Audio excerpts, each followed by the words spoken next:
amfam.com. Products not available in every state. American Family Mutual Insurance Company, SI, and its operating company, 6000 American Parkway, Madison, Wisconsin. This is a story of the one. As a maintenance specialist for university housing, he knows college students can major in wear and tear.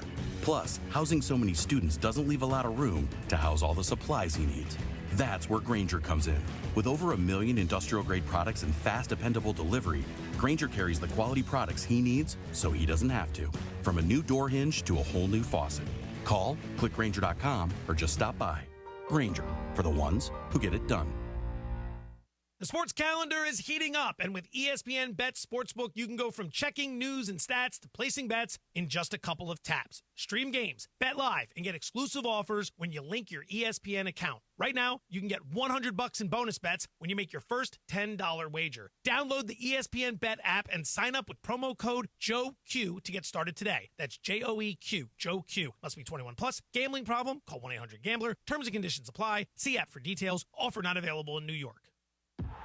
Quarterback Jordan Love isn't just on Green Bay's team. He's also on the American Family Insurance team. Because like us, he believes in dreaming fearlessly. Just chase your dreams and don't let nobody hold you back. And we help protect those dreams with the right coverage so you can dream fearlessly. American Family Insurance. Get a quote and find an agent at amfam.com. Products not available in every state. American Family Mutual Insurance Company, SI, and its operating company, 6000 American Parkway, Madison, Wisconsin. Are you ready? Can you feel it? 3:17? Yeah. On a Wednesday afternoon. Let's do it. Sedano Kap is on your radio right now.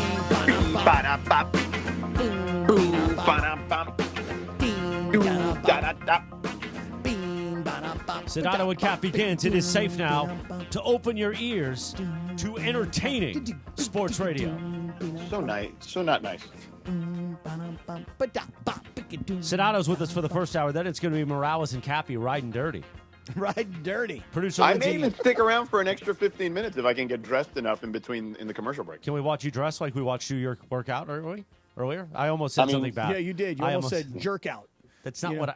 Well, we're going to play that Morris Day in the Time song later. Jerk out. That was the 90s when they came Yeah, you back. saw me working out at the gym while we were doing our little show meeting. And then you were like, is this a show meeting? What are we doing here? I was so jealous of you working out because here's the thing. You were stuffing your face with pizza. Yeah, so I had a late night last night. I had a bite of pizza for the first time in 5 months. How'd you like it? It was amazing. It was the mushroom pie. Yeah, I can't good. do pepperoni or anything, No. but it was delicious. Too much sodium in the pepperoni. Way too much sodium. So I was, I had a late night last night, George. You know, on school nights, I get to bed very early, and I also never consume alcohol on school nights. But last night I found myself. Wait a minute, even with Rachel? You and I have had alcohol on school nights. No, I don't drink during the week. Are you just going to jump right into it, or can I introduce producer Lindsay Baseball? Oh, no, you can and produce everybody. Young D, Introduce DeAndre them all. Hawkins. Introduce everyone. Host of Lakers Talk Daily on the ones and twos. Yeah, go Who do ahead. we got back there for social media? We got Jonathan. Who else is back there? Oh, look at Jonathan. Is Jonathan solo or who else? He makes an entrance. Parker's he back got there, Parker. too. Oh, and Parker Bell, the great Parker, PB. Yeah. PB and J. Mm-hmm. That's literally Parker Bell and Jonathan. Right. I don't know Jonathan's last name. Martin. Jonathan Martin. I didn't right. say I needed to know. I just said. Oh, right, that's nice. You know, that'd be nice for you to No, know. that was nice of you to But that's actually nice, give you it to know. him. Yeah, I know. Good for you, DeAndre. Yeah. good And I'm job, actually Dave. glad you said Martin before you said it, or when you said it, because I was going to start saying other last names. You're just going to throw them I out was there? going to start throwing out last names, But Martin is that's the right answer. Yeah, I got you. DeAndre, that's the right answer. Good job. Don't you read his emails? I do indeed. Yeah. But I guess I didn't realize that was Jonathan Martin. I didn't know that was Jonathan's last name. No. They're on the social media team today, making sure that the YouTube feed is up at ESPN Los Angeles on YouTube. Go ahead, George. Okay. Go I don't ahead. know. You were going to ask Cappy something. Cappy was talking about going out on a. Oh, yeah, he school got night or something. crunk last night. Here's the thing. Here's what happened. You did? Here's what happened. So I texted him when I went to sleep at 10 o'clock, and I said 5:45 ? Because we were going to go. We went out this morning at 5:45 a.m., but he didn't reply right away, and I went, wow, I figured he was already back at the hotel. He wasn't. Right. He was out getting dirty. Wow, Cappy. Well, here's what happened, George. We stayed on the air yesterday till 6:30. Yeah, banging calls. Well, and Banging you also calls. saved a little time, on traffic, right? Well, that's what I was thinking. I'm like, hey, listen, I could get in my car right now, but to drive out to Woodland Hills, you're looking at like an hour plus at 6 o'clock. If we hang out till 6:30, maybe I could get it down to about 45, 50 minutes, which I did. So I get out there last night, and I'm kind of thinking we're going to have a dinner 7:45. I'll be done by 8:30. Or no, not 9:30. I'll be back at the hotel at the East Central by like 10:15, like a reasonable hour. Well, me and my boy Alex, we hung out. We were looking through pictures. We were laughing our asses off. Oh, my God, I could barely breathe. I was laughing so hard. And then I didn't get back to the East Central till like midnight.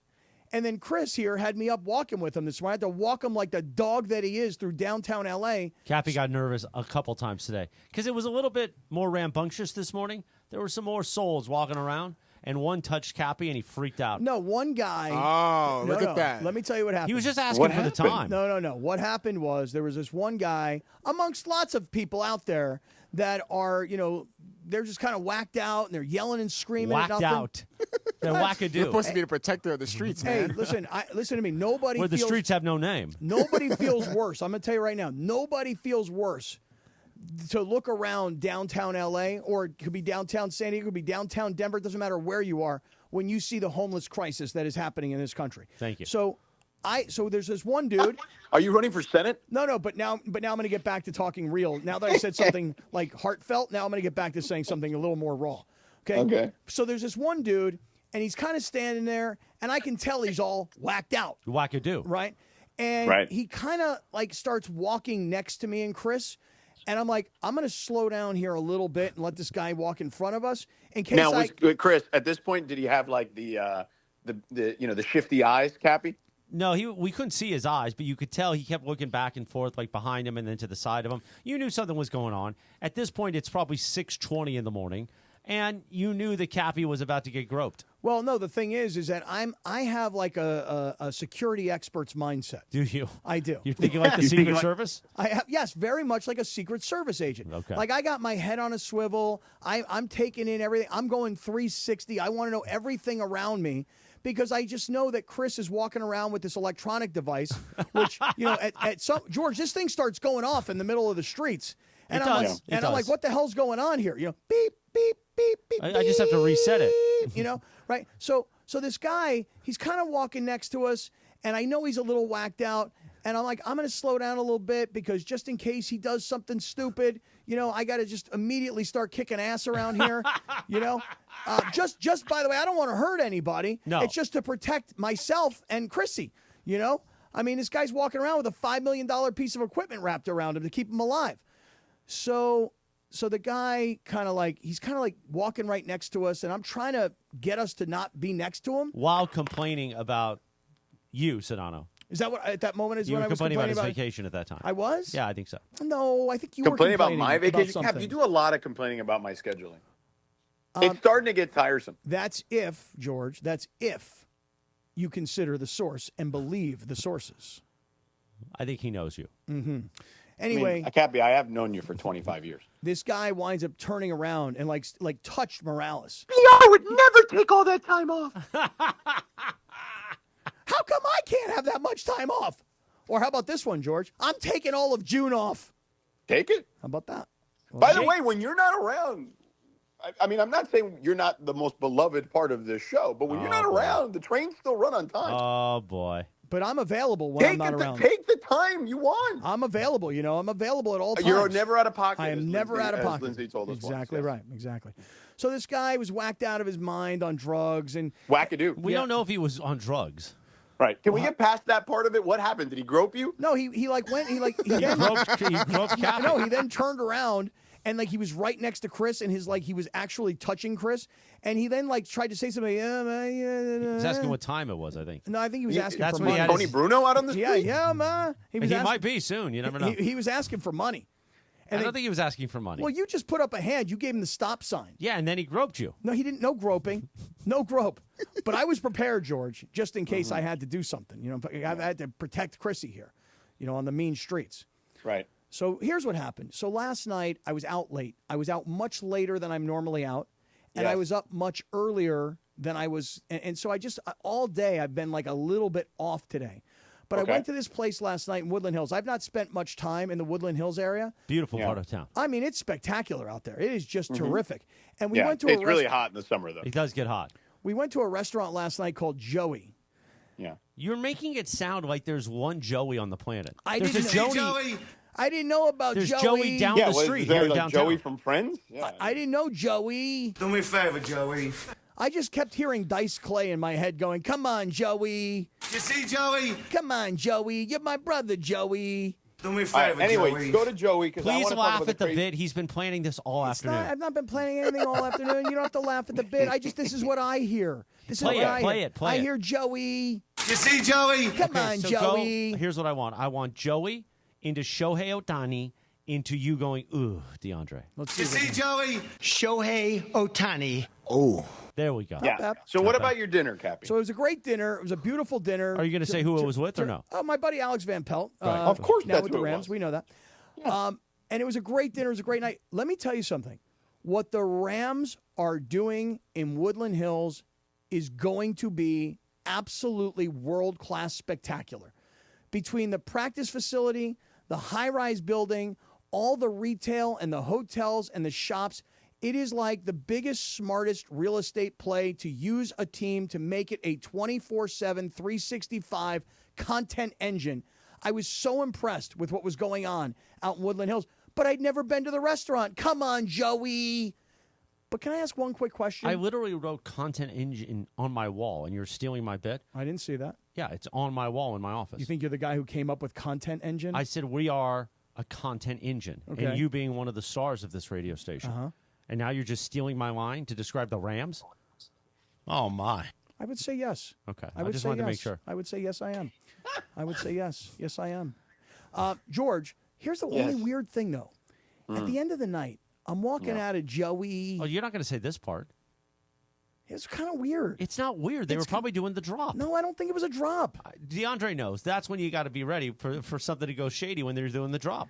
Yeah, you gotta be, There were gotta be aware, man. Dude, there were armed guards inside Joey. Because they were doing a drop. You see, Joey? I didn't see any dropping. I was like, I get nervous when I see guys packing heat. They're security guards because there's a drop. Do you need security guards at Joey in Woodland Hills? They probably got a lot of stuff in the safe that they got to do a drop. They're going to a Brinks truck. Come on, Joey.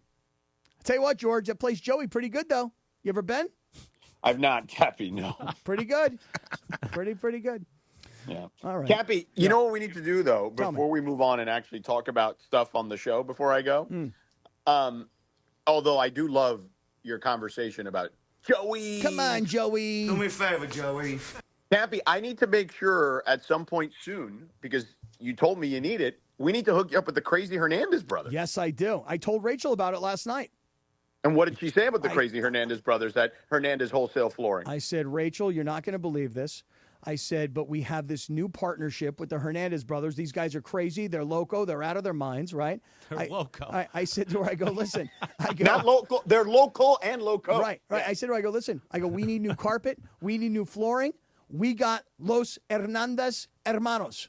And it's a family-owned business, Cappy, started by Big Papi Hernandez back in 1970. They got a location in Commerce, a location in Santa Ana. And listen, I know when you go try to find flooring for your house, okay, whether you're a person, just like a personal situation where you're trying to get flooring for your house like Cappy, or even a contractor, you go to all these other spots, they tell you they're going to charge you less. These guys literally just sit back and say, okay, go to the other places. Come back here and see what you got in this humongous warehouse that they have that's literally the size of 5 football fields. The family-owned Hernandez business where Papi started it all in 1970, by the way, the patriarch, the initial Hispanic flooring company by Papi Hernandez, and now the crazy Hernandez brothers, the sons now run it.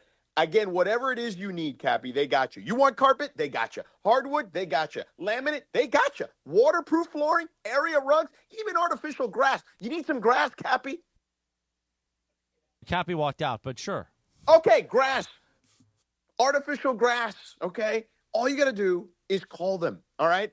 Right now, 866-62-FLOOR. You need flooring? It's very simple, okay? It's why first responders, designers, contractors, builders all shop there, because the crazy Hernandez brothers always take care of you, and they'll take care of you too. Listen, you know here in the Sedano and Kap show, we have the circle of trust.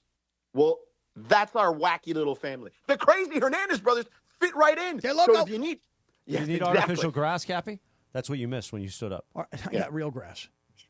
Right. But if you need the artificial kind, they got you too.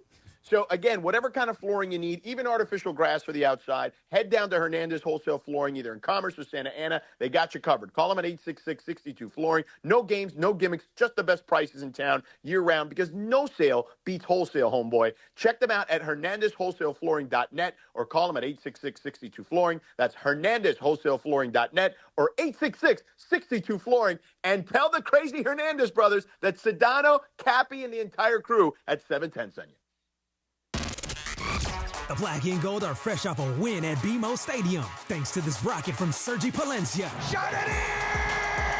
It's Sergi Palencia, the rebound! LAFC gear up for another Western Conference road battle Saturday night. Palencia with a blistering one-time shot! Los Angeles Football Club visit the Portland Timbers. Sergi, I didn't know you had that rocket in your right foot. I didn't know either. Coverage starts Saturday at 6:30 p.m. on the ESPN LA app. Bottom of the ninth, bases loaded, crowd rocking for Rotolo Chevrolet's top hitter, Mike Capozio. He's facing off with the Bulldog, and these two have quite the history. Here's the pitch. Oh, and he got all of it. That ball is out of here like a red Corvette, and it's going, and going, and going. Yes! Dad, are you having that dream again? Come see what the fun is all about at Rotolo Chevrolet. Hey, LA, let's talk trash. Food waste, that is. Tossing your food scraps in the regular trash sends them to landfills where they release harmful gases like methane. Fight global warming by simply sorting your food scraps and placing them in your green bin. It's quick, it's easy, it helps protect our planet. Ready to do your part? Visit cleanla.com or call 888-CLEAN-LA for more tips. This message funded by Cal Recycle. Pizza Cityfest returns to Los Angeles at LA Live on Saturday, April 26th and Sunday, April 27th. The festival offers a stellar lineup of Southern California's best pizza makers in one location, giving fans the unique opportunity to taste, see live demos, and attend panel discussions with culinary experts over 2 days at LA Live. Get more info and buy tickets now at LALive.com/Pizza Cityfest LA. Once again, that's LALive.com/Pizza Cityfest LA. Vivid Seats is your ultimate destination for basketball and hockey this season. With a game-changing rewards program and an unbeatable selection of tickets, they make it easy for every fan to watch their favorite teams and players in action. Catch every one-timer and buzzer-beating 3 live and in person from your favorite seat. Plus, every ticket is backed by a 100% buyer guarantee, giving you peace of mind with every purchase. Don't miss out. Visit VividSeats.com or download the app today. Vivid Seats, the official ticketing partner of ESPN. Empower. Jen has ordered a decadent seafood tower, king crab legs, lobster tails, and a waterfall of caviar. Pricey? You bet. But Jen worked with Empower on her savings and investment strategy and planned for splurges like these. She got good at money, so she can be a little bad. Ooh, champagne. Empower. Invest well, live a little. Start today at empower.com. Past performance is not indicative of future returns. Investing involves risk. You may lose money. Advisory services are provided for a fee by Empower Advisory Group, LLC, EAG, a registered investment advisor with the Securities and Exchange Commission. OMG, those shrimps are really jumbo. 3:34. Good afternoon. It's Wednesday. Sedano and Kap. What is this? I don't know. I'm looking right now. Is this David Soul? The It number is. one hit back on this day in 1977. Don't give up on us, Cappy. Never Especially heard of Sedano. this Sedano, at least give us 2 more years. I'm good. I told Cappy we had a 10-year marriage. We're on, what, like year 3? Nah, there's no way you're making it to 10. You'll be too busy. That's what Cappy said maybe. this morning. You're on in the wall. 4 years already. I think Or it's been 4 years. There you go. You Look at can't count that Only 6 LZ more. year, though. That was a tough year. It's also Fly a Kite Day. Oh, pot it up. There's the hook. Oh, there it is. Now I know the song. Don't give up on me, baby. Okay. All right. Now I know the song. Happy birthday. Who's Saddle or Sadie Sink? Sadie Sink? Sadie Sink. She's the girl, the redhead from Stranger Things. What's up, little baddie? I've never watched Stranger Things. Have you, Cappy? Nope, don't know Stranger. Wait, Stranger Things, is that the... It's a Netflix show. Oh, Netflix? Yeah. Oh. I watched like the first season, maybe part of the second, and It's then I the lost one with interest. the kids, like back in the 80s or whatever. Yeah. Oh, no. And they go into the upside down. Her name's Sadie, not Sadie? Yeah, it's like a sci-fi kind of deal.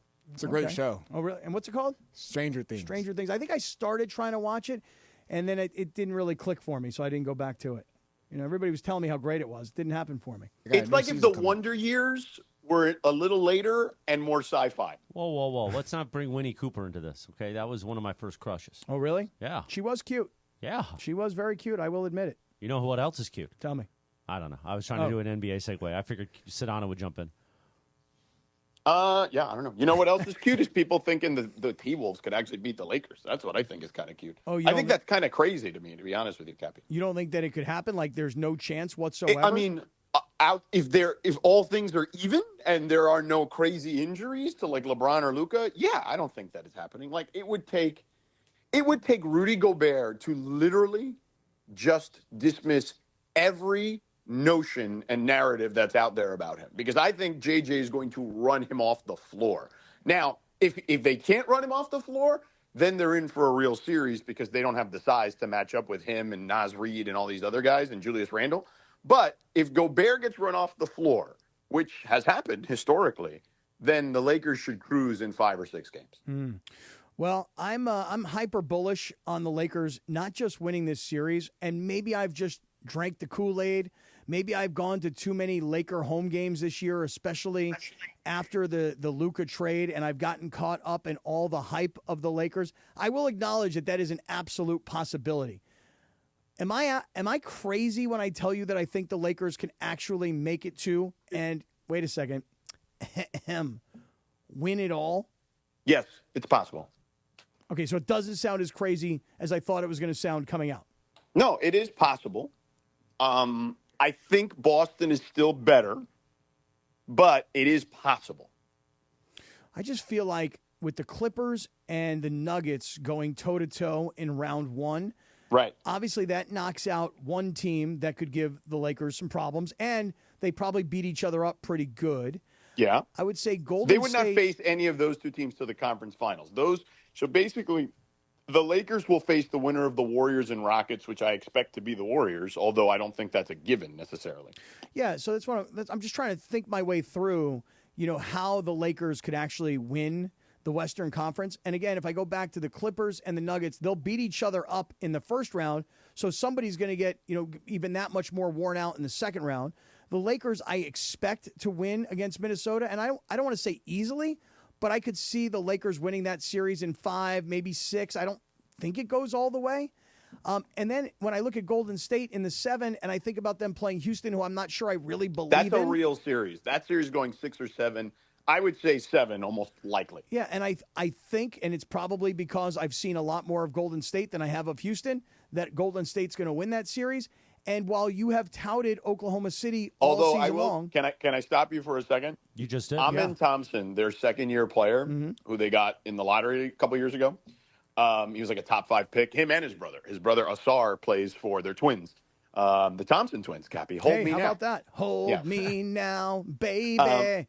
DeAndre's like, what are you guys doing? Who are the Thompson twins? DeAndre, you ain't know nothing about no Thompson twins. I do not know. You don't know. Hold me now. No, you know Asar and Amen. You don't know the other Thompson twins. Exactly. Right. Yeah, you know the basketball Thompson twins. Exactly. Yeah. You don't know the 80s Thompson twins. Asar and Amen are incredibly athletic, great defenders. But Amen, I put him first team all defense this year. And what he did to Steph recently was pretty impressive.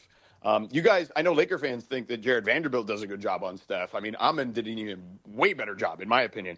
So I don't think it's a given. I would pick the Warriors, and I did in 7, but I don't think this is something like that. They're just going to be dismissed. Like Ime Udoka, as a head coach, despite whatever happened with his extramarital relationships allegedly in Boston, is an excellent coach. He coached those Boston Celtics to a finals before they won the championship, and they lost to the Warriors. So he's got experience going up against this Warriors team. He's got plenty of experience going up against Jimmy Butler from when he was the head coach of Boston, and he was taking on those Heat teams with Jimmy in the conference finals. So I am not ruling out Houston. The only thing going against Houston is that they're young and inexperienced. More so than OKC is, because at least OKC's been through the play-in and they've been through the first 2 rounds of the playoffs. This is Houston's first real shot at this. But I don't think the Warriors are winning this thing easily, Cappy. Are you rooting for Anthony Davis and the Mavericks tonight? I know you're doing. I'm not rooting for anyone in a game that I'm doing. Okay, but you say that, but yet on the other hand, Cap, don't get him in trouble. Well, I'm not trying to get him in trouble. I'm just trying to make sure I can say things about Anthony Davis without being sent to Terminal H, because I'm not sure if Terminal H still exists. I don't think Terminal H still exists. But it doesn't exist if he says bad things for Anthony Davis anymore, right? No, I still think Anthony Davis is great. Yes, I know you do. I know you do. Okay. Great comeback, Cap. Well, here's why. Because it's not really a comeback. It's more about, I know you think he's great. I know you thought he was a cheat code. I always told you how much I despised that phrase that he's a cheat code. Like he's something special, like he's something different, like he's something, transcendent in basketball. He's a good player, a very good player. But, not any sort of a cheat code. My opinion, of course. But what I'm trying to figure out is, should I be rooting for Dallas tonight? Or should I be rooting for Sacramento? Should I be rooting for Anthony Davis to try and make some kind of a run? Could Anthony Davis make a little noise in this postseason? Here's what I'd say, Cappy. When John asked earlier, this is going to be a complete different style of basketball, these two teams. Like, Sacramento wants to run up and down, and the Dallas Mavericks want to play with three monster bigs, and they want to slow things down and bludgeon you to death. So, look, I would love to see AD. I think for AD, it would be great for him to have a good couple of games and then get themselves into the postseason and play against OKC in the first round. I'll tell you this. I spoke to Nico Harrison today. I did not ask him about Luka. But I asked him about. Well, what's left on the bone? Well, we were just I happened to be sitting there at shoot around, and he came over to say hello, and we just chatted for a little bit. I like Nico. I've known him for a number of years now. He and I have a very close friend in common from when they worked together at Nike. So we were just chit-chatting about stuff, and we were talking about just kind of some of his guys that were playing tonight. And those guys are packed, man. They're packed for 8 days. Like they are ready to go when they left Dallas yesterday to be able to get to OKC for games 1 and 2. Now, whether that actually happens or not, we'll see. But I think for AD, Cappy, it would be a good redemption story, considering he's only played 9 games with Dallas because of the injury he suffered, which Laker fans know obviously all too well, unfortunately, throughout his tenure.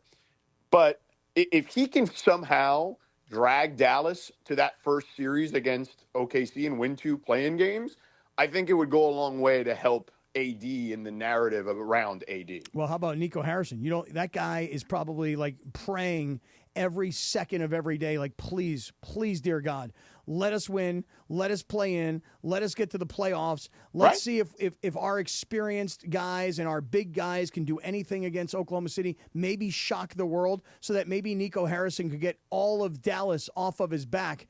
Although I think it's going to be hard when you're having, like, press conferences, if you will, with hand-picked media and controlling the media. Yeah, I don't like that. Neither do I. That is lame, dude. That is weak. Yeah, and the owner was not there either, by the way, for that. He sent out Rick Welts, who's the CEO now, who they just hired, I would say, like around the time the trade went down. Now, Rick Welts is a famous executive. He was with the Golden State Warriors for many years. He's the reason All-Star Weekend became the thing it became, many, many, many decades ago. He was very much instrumental in the league's, I guess the way they've structured All-Star Weekend over the last several decades. So he is a Hall of Fame, literal Hall of Fame executive, and they launched him out in there when he had nothing to do with the trade to sit there next to Nico. So as much as I dislike the stuff you've already discussed, I didn't like the fact that the owner wasn't there, or the governor, right? Because I guess Patrick Dumont is not the owner. He's the governor because he's the son-in-law of the Adelson family who owns the team, the people who own the Sands casinos in Vegas. But the fact that he wasn't there for that, I didn't like that part of it either, because he had as much to do about this trade as Nico Harrison. Right, but when you're the owner, you hire people to take the shots. It's called political cover, and that's exactly what Nico Harrison is to that ownership. Now, George, people in the YouTube chat would like to know, did your questions get vetted before you actually spoke to Nico Harrison? Are you allowed to just walk up to him? No, because it was very much, again, he was walking off the floor. He saw me sitting there on one of the seats at the baseline and just came over to chit-chat for a little bit, and we spoke. You know who else I ran into, Cappy? Tell me. Our buddy Frank Vogel, who is a consultant for Jason Kidd. He's in the consultant role. for Jason Kidd. Obviously, Jay Kidd was on his staff with the Lakers. Jay Kidd. And Vogel is there, and he brought it in, Cappy. He was happy to see me. You know, Frank still lives in the South Bay. He's collecting some checks from the Phoenix Suns. By the way, he did not answer this, but he just had a wry smile. Tim McMahon, our buddy, popped over while we were talking to him and said, "Oh, look at that! The guy whose team was 13 games better last year than the one this year." So it is interesting that the Phoenix Suns fired Frank Vogel after a 49-win season and then have the season they had this year. Total disaster. Frank Vogel, did you happen to ask him? So, Frank, how hard are you rooting against the Lakers? Did you ask him anything like that? I did not ask him. Why not? That's a good thing to ask him. Why would I ask him Be that? like, Frank, no, don't you want the Lakers to lose? Like, you want him his, to lose early, right? We were talking about his kids, one who plays soccer collegiately in the NCAA level. We were talking about he went to one of his other kids was like your daughter, Cappy, was studying abroad. She's in Italy right now. Like, we were just talking about stuff, you know? Oh, that's lovely. I love Frank. Frank, honestly, one of my favorite coaches to just kind of chat it up with. Like, he's great. Mm-hmm. You like him better? Did you know that Frank Vogel was on the David Letterman show when he was young? As what? Oh, man, you should look this up on YouTube. Okay. I believe he, spun a basketball, if I recall correctly, while brushing his teeth, or he did it on a toothbrush. It was something crazy. It was like remember when Letterman used to do cheap human tricks or whatever? Here it is. Or stupid human tricks or whatever it was called. Right, here yeah, it is. So Vogel was there as a kid on Letterman. Is he your favorite fired Lakers head coach or no? Is he my favorite fired Lakers? I mean, do you love him? Well, do you like him more than Darvin? There's a lot. Yeah, I just know Frank way longer than I know Darvin, but I like Darvin too. It was time for him to whip it out. Yeah, exactly right, Darvin. Tell him, Coach. Yeah. But Frank and I go way. I'm watching it right now, George. I'm watching it right now. So here's what's happening. You got little Frankie Vogel. You're describing Frank Vogel on the Tonight Show on our radio show. Little Frankie Vogel is on with Letterman. It was Letterman. on the David Letterman. On the David Letterman program. And he's spinning a basketball on the end of a toothbrush and brushing his teeth simultaneously. Yeah, it was what pretty a good. talent. It's pretty impressive. What a talent. Who knew that this guy was going to become an NBA head coach? Yeah. I mean, Chris, can we just go to the top of the hour here? No. Can I hear Darvin Ham into Shohei into DeAndre Wu? It was time for him to whip it out. Shohei Ohtani. Oh. We'll be back in 2 minutes. Wait, but first let me tell you about my friends at LAX, where changes are arriving daily, man, to help the travel experience. LAX, the People Mover trains are coming, man, rolling early next year as part of LAX's ongoing investments to improving your travel journey. The new trains will quickly move guests between all terminals, new consolidated rental car center, metro trains and buses. For all of you who don't even want to take your car to LAX, you can get there and then take the People Mover train after you take the metro. By the way, the People Mover train also connects you to the economy parking and the Kiss and Fly lot. All that stuff within 10 minutes or less, and every train departs in every 2 minutes when they open in early 2026. So for more information, go to this website. Okay, it's a specific website for us here. It's lawa.org/ESPN. That's lawa.org/ESPN. Travis Rogers. And I'm Damon. And we want to buy your house. Let Seller's Advantage show you how we can give you more. No fees, no commissions, and no repairs. Just a fair cash offer that can close in just a few days. Check out our Google reviews. And call Seller's Advantage today or visit sellersadvantage.com.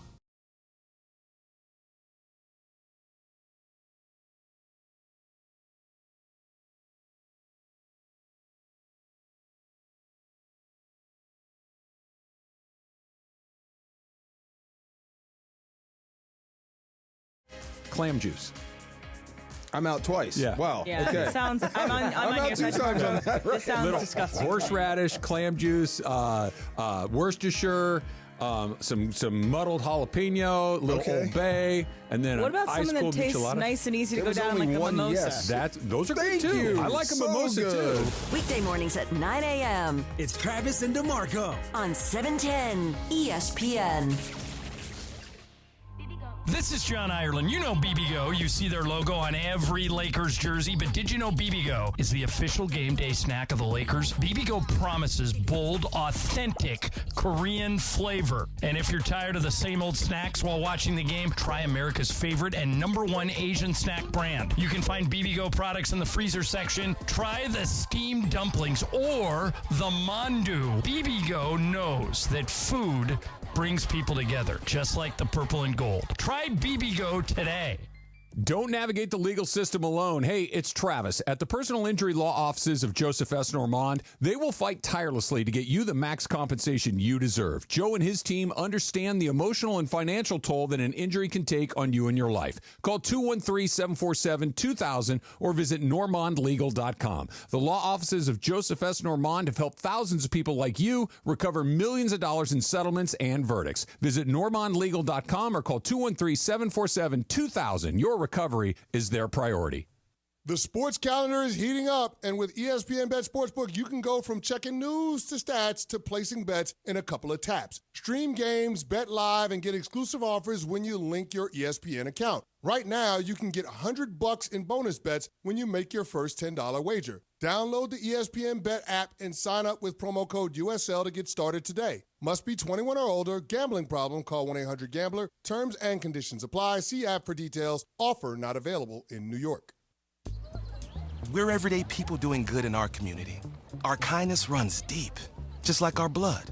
The same blood we donate to help treat sickle cell disease, which hits Black people the hardest. Good news is, 1 in 3 Black blood donors is a match for someone struggling with sickle cell disease. Stand tall in the eyes of your community. Donate today because our blood saves lives. Visit redcrossblood.org/ourblood to make your donation. 8 minutes in front of 4 o'clock. Come on, girl. Why did you just say, what's up, blood, to me? You can't say that, Cap. Why not? You can't say that, man. I used to say that all the time back in the day. I'd be like, yo, give me 5. Blood. You don't Cap, say give me 5? Cap, I'm going to have to hide now in the car when we drive home because people are going to be after us. Nobody's after us. On this day, in 1989, the #1 hit, Madonna. I was in the Madonna room last night at East Central. You were. Like a prayer.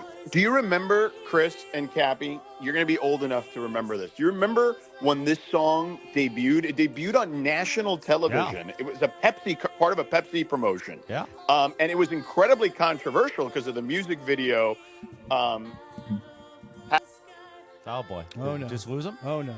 Straight up lost him. Disappeared off the screen. Lost him, huh? It's also Day of the Mushroom. Oh, really? I had some mushroom on that pizza earlier Me too. today. It's It was the really first good. bite of pizza I've had in 5 months. Really good. And now I've blown my whole sodium allotment for the day. Really, the whole day is gone? No, not probably not. And we walked 3 miles this morning. Not enough. I'm probably going to do 3 when I get home. Yeah, you need to we need to extend our walks to 5 miles. Well, I usually do 4 to 5 miles a day.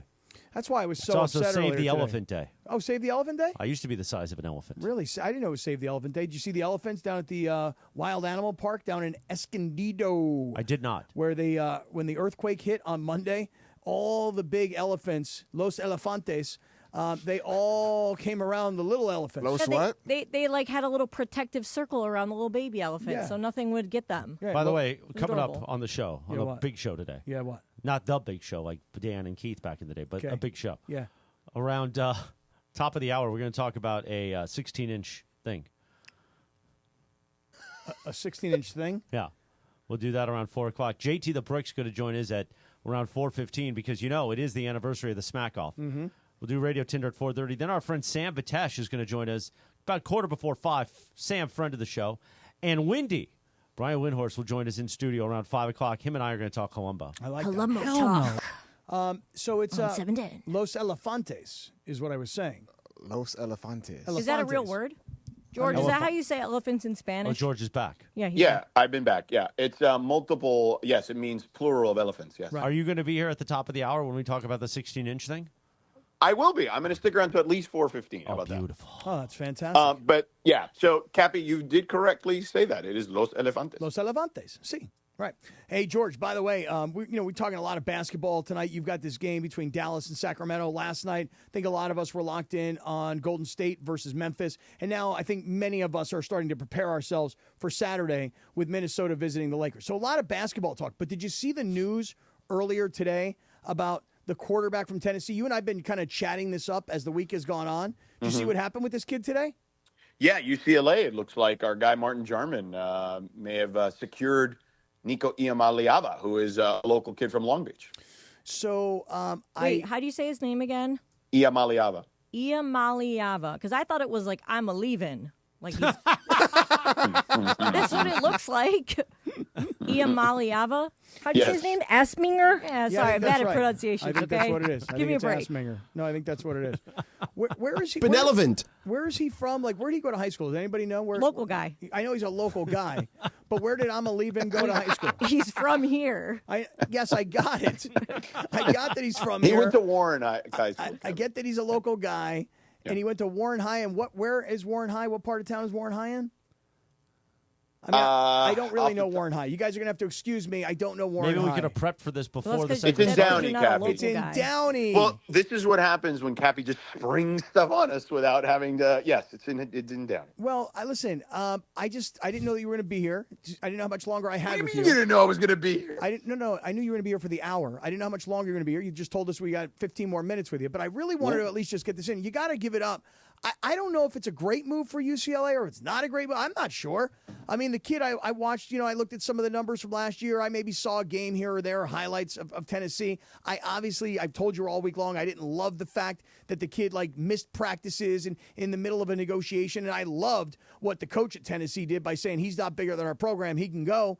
And now, at least now it becomes a local guy and becomes a local story. If the reports are accurate, which is that he's transferring to UCLA. I think that's kind of cool. It is cool, although it was funny because you were, as you mentioned, kind of ripping the whole situation yesterday, and you've kind of come full circle now, it seems like. No, not really. I loved what Heupel did at Tennessee. Right. Now, are you going to love it if they stink next year and they don't have a quarterback going into the season and they get drubbed by everybody in the SEC? Wouldn't bother me in the slightest bit. I don't care. You're going to still stand on he did the right thing? Right. And oh, by the way, and here's the other thing. What if Amalevin comes to UCLA and he's not very good? Can we just pronounce the kid's name I don't right, know how please? to say it. Iamaliava. You hear that?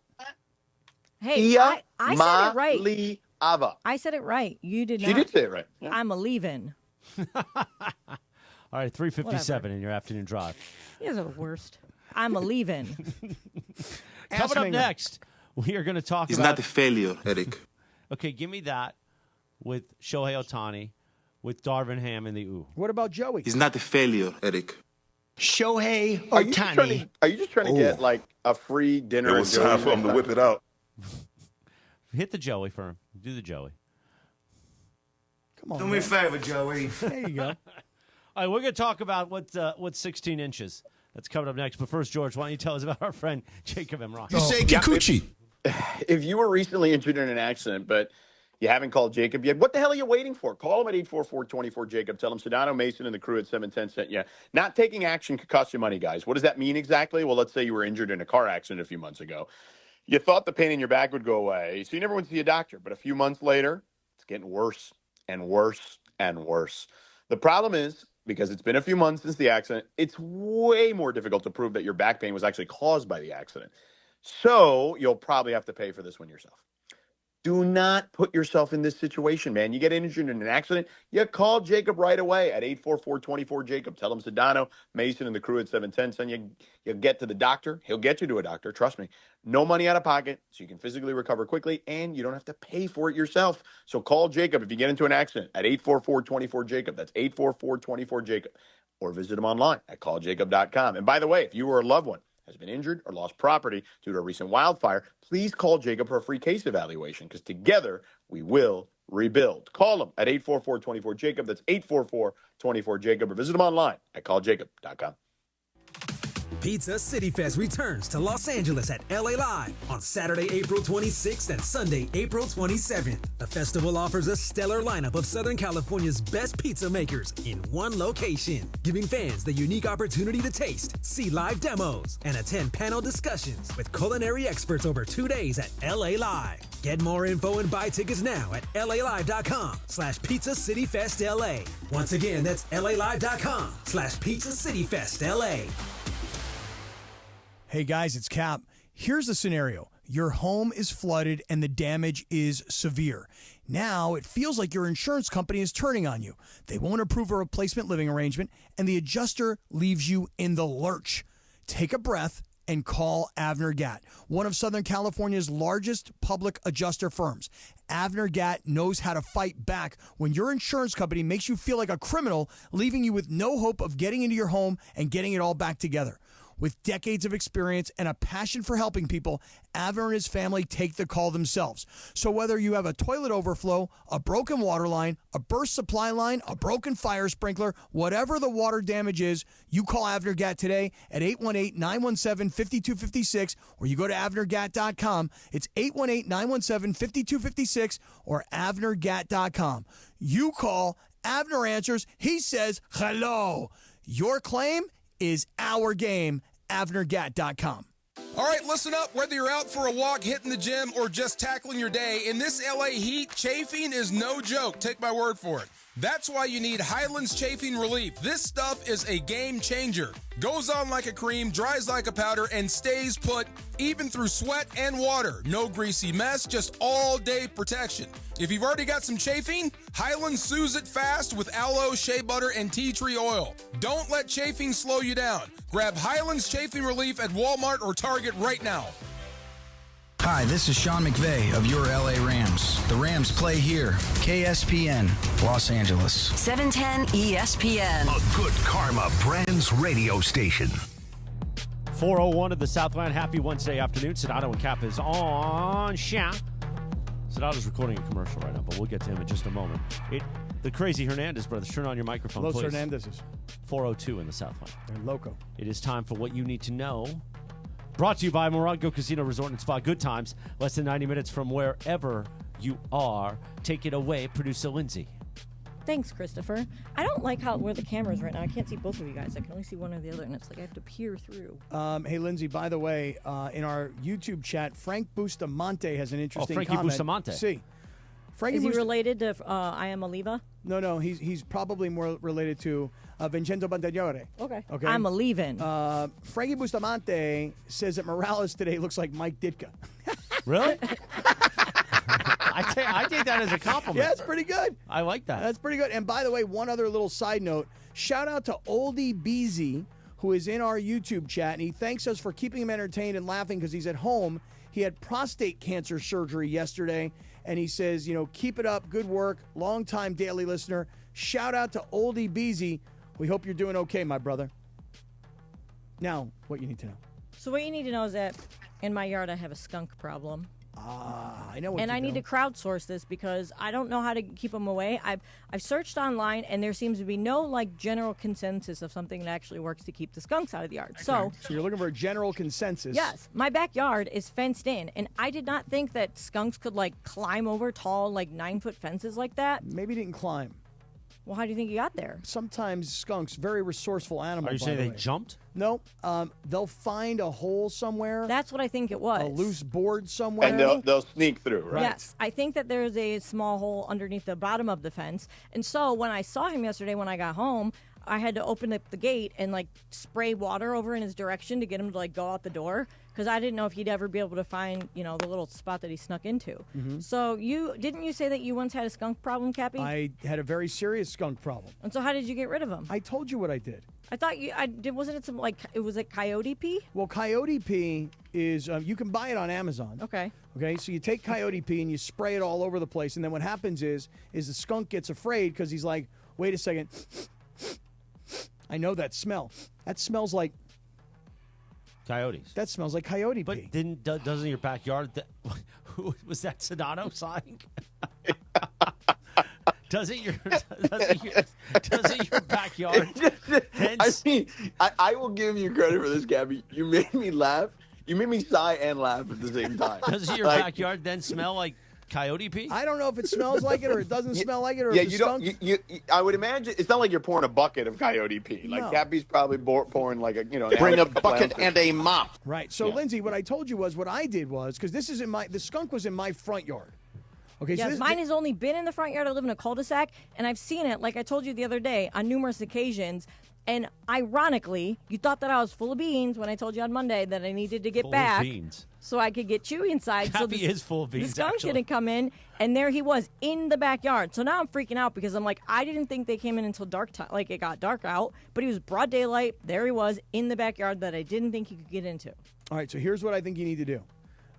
I know that coyote pee, it may not be a consensus, but coyote pee is something that I have been told works, okay? Did it work for you? Well, here's the deal. I didn't go get the coyote pee, and I didn't even order the coyote pee from Amazon. I thought to myself, you know what? If this skunk... Okay, hold on. I've looked this up. I Googled, does coyote pee help with skunks? And it says, do not employ predator urine. Some people use coyote or dog urine thinking it will deter skunks, but according to reporting, it says that while that might work for prey species such as rabbit or deer, skunks are not normally intimidated by those same scents. Okay, so because of that... So predator urine is not going to work, Right, Cappy. and plus, yeah, and there's 2 dogs that roam around in the backyard, and so dogs, they're not afraid of the dog urine, clearly. No, so here's what I did. Now remember, this is in my front yard, okay? And I figured this skunk is going to smell this pee, and this skunk is going to go... There's a much bigger animal here. I got to get out of here. Yeah, it's Scott Kaplan. That's right. So I peed all over my entire front yard. Okay, I'm not doing that. No, I did it. I did. If you need me to do it, I'll come over and do it Sure, for you. that'd be great. I'll pee all over the place. Because I'm serious when I God, tell you're you. an idiot. No, seriously. Because my neighbors were like, "What's he doing out there?" You know? And I'm Peeing like, in the yard. And I'm like, I'm trying to keep this freaking skunk away, man. You know? So I just figured the skunk would smell my pee.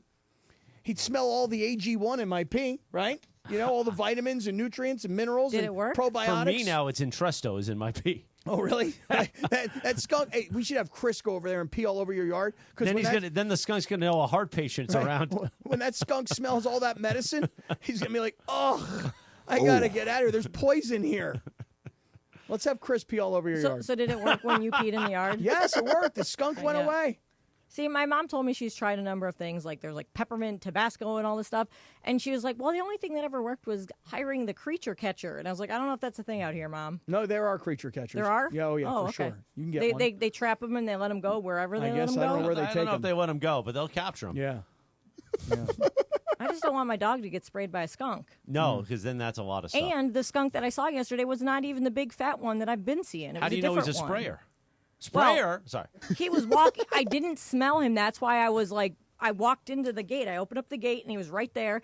And he saw me, and he was like facing me. So his tail went up, and I was like, oh no. So that's when you know they're mad. Right. So I closed the gate, and I walked out, and I was like, okay, what do I do? So then I went into the front door and knocked on the door because to the roommate area, and I said, you guys, there's a skunk back there. What do we do? Thankfully, my door, that Chewy was already inside because I guess he wouldn't stop barking, and I guess he must have been barking at the skunk. You got a BB gun? I don't. I wouldn't shoot him. That's what you need. What's You're not gonna wrong hurt with him. you? Not going to hurt him. With a BB gun, you don't hurt him. You just dissuade him from coming back. All right, let's do the 16-inch Hey, update. real quick, Oh, go Beto ahead. texted me Beto Durant.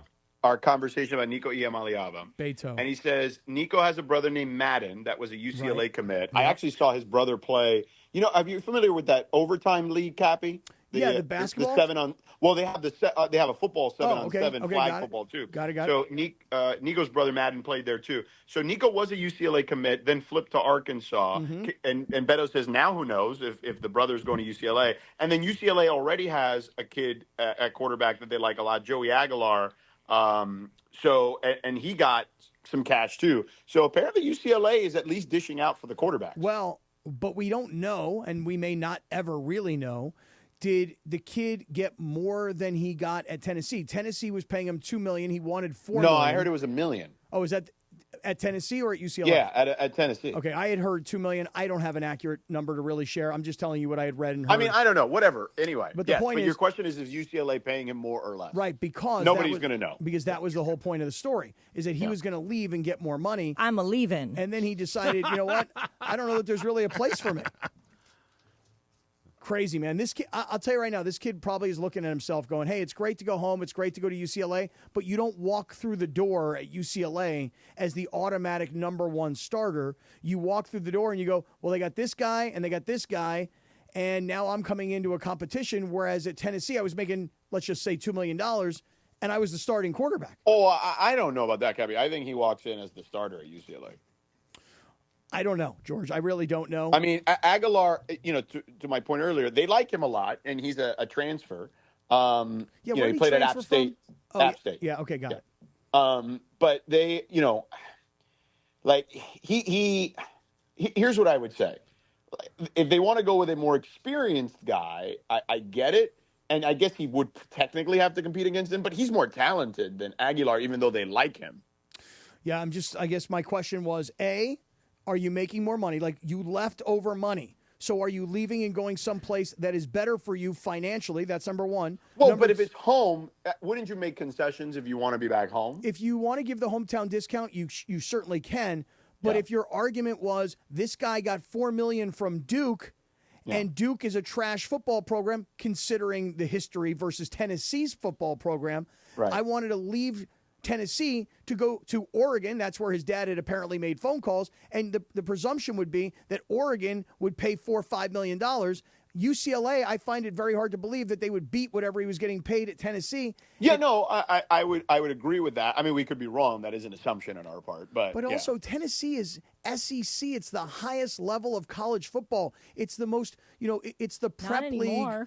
You don't think? I mean, I guess you'd say the Big Ten and SEC. Well, I don't know. I would say from top to bottom, the SEC is still better than the Big Ten. But still, you're at the highest level of college football. You're making $2 million, and you're on the road to make it to the NFL, and you go from a good, not great, but a good Tennessee team to, listen, I don't mean to knock UCLA. I'd love to see UCLA do great. My boy Tino Sinceri is the new offensive coordinator there, and I want to see him do well. Well, Tino likes this kid Aguilar, the transfer from App State.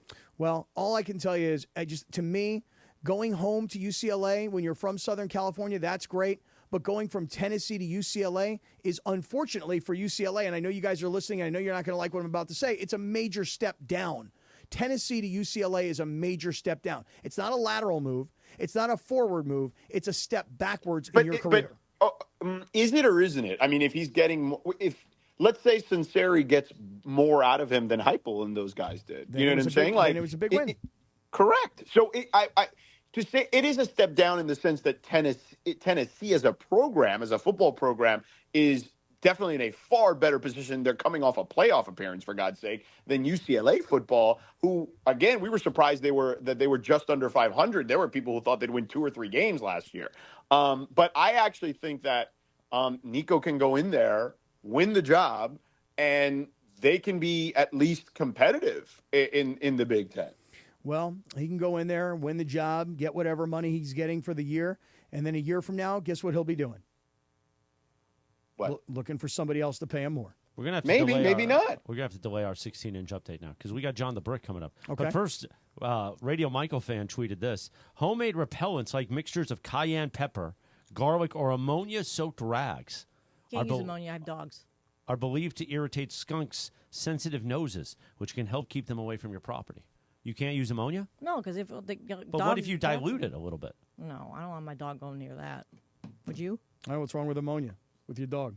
It's toxic. Oh, it is? If he tries to eat it or he sniffs it and but you keels over. Cap is toxic, but you brought a Chewy around him. Yeah, right. And plus, listen. Yeah, I wouldn't put the ammonia around the dog. Nice job. I'll try the cayenne pepper and garlic. All right. Try that one. Give it a shot. It's going to smell really good. We'll move the 16-inch update to later on because we got. Yeah. Say hi to John the Brick for me. Yeah, but first, so Sedano, have fun tonight. All right, we'll do. See you. Okay, see you. And Have a good game. Good luck getting back on Saturday. Come on, man. Well, I'm just saying, good luck. 4:14, JT the Brick is going to come up next to tell us about his experience 30 years ago when he made sports radio history and was part of it. We'll also ask him about the Raiders. Meanwhile, why don't you tell us about Seller's Advantage, Cappy? Hey, listen, guys, if you're thinking about selling your home, I'm telling you right now, it's a daunting thought. It really is. The whole idea of selling and then moving and packing and getting out, especially if you've lived in a house for a really long time, it's what keeps people in their houses. It's just the idea of moving seems like such a headache. But let me tell you something. Seller's Advantage can make the whole process easy. You can skip real estate agents. You won't have to worry about paying commissions. And the one thing you're not going to have to do is pay a whole bunch of money to repair your house. I sold my first house. I remember this lady walked in and she goes, listen, we got to paint the walls. We got to do this to the carpets. We got to change out the furniture. And it's going to cost you like $20,000. And I was like, $20,000 to fix the house up, to sell it? She said, oh, don't you worry. We're going to get more than $20,000 out of the $20,000 that you're spending. I'm like, I don't want to spend $20,000. By the time you pay for repairs and agent fees, you could have already sold your home for a very fair, competitive price without the worry of the deal falling through. That's what Seller's Advantage does. So get your free, no obligation cash offer today. Call Seller's Advantage at 888-390-AS-IS, 888-390 as is. 888-390-2747. You can visit them online at sellersadvantage.com. I'm telling you, they're going to make this whole process easy. And I'm going to give you one last thing. Talk about moving being a headache. They may even offer you $10,000 to move. That would help a lot. sellersadvantage.com. Travis Rogers and DeMarco Farr. Back tomorrow at 9 a.m. after Clinton and Friends. Last week, I told you I saw those 2 huge snakes, Big snakes. on my walk, Yeah. right? Honestly, it freaked me out. Yeah. Like they were really big snakes, and they were both rattlesnakes, and I got very close to one of them before So I they were actually saw it. size of dried salami. They were Yeah. big snakes. Yeah, wow. So yesterday, I'm getting ready to go for my walk, and I'm like, you know what? I'm over it. The willies have passed. Okay. I'm going to go back on this trail again. And so I'm heading to the trail. There's another one. I was within, from the distance that you and I are sitting apart from each other before I saw it, it was the exact same color as the pavement. Oh, man. And I'm like, no, bro, I'm not going back on that trail. You got to know or wear boots. I know what to do. I can't go for my walk in boots. Look, yeah, you can. I can't. No. Weekday mornings at 9 a.m. It's Travis and DeMarco on 710 ESPN.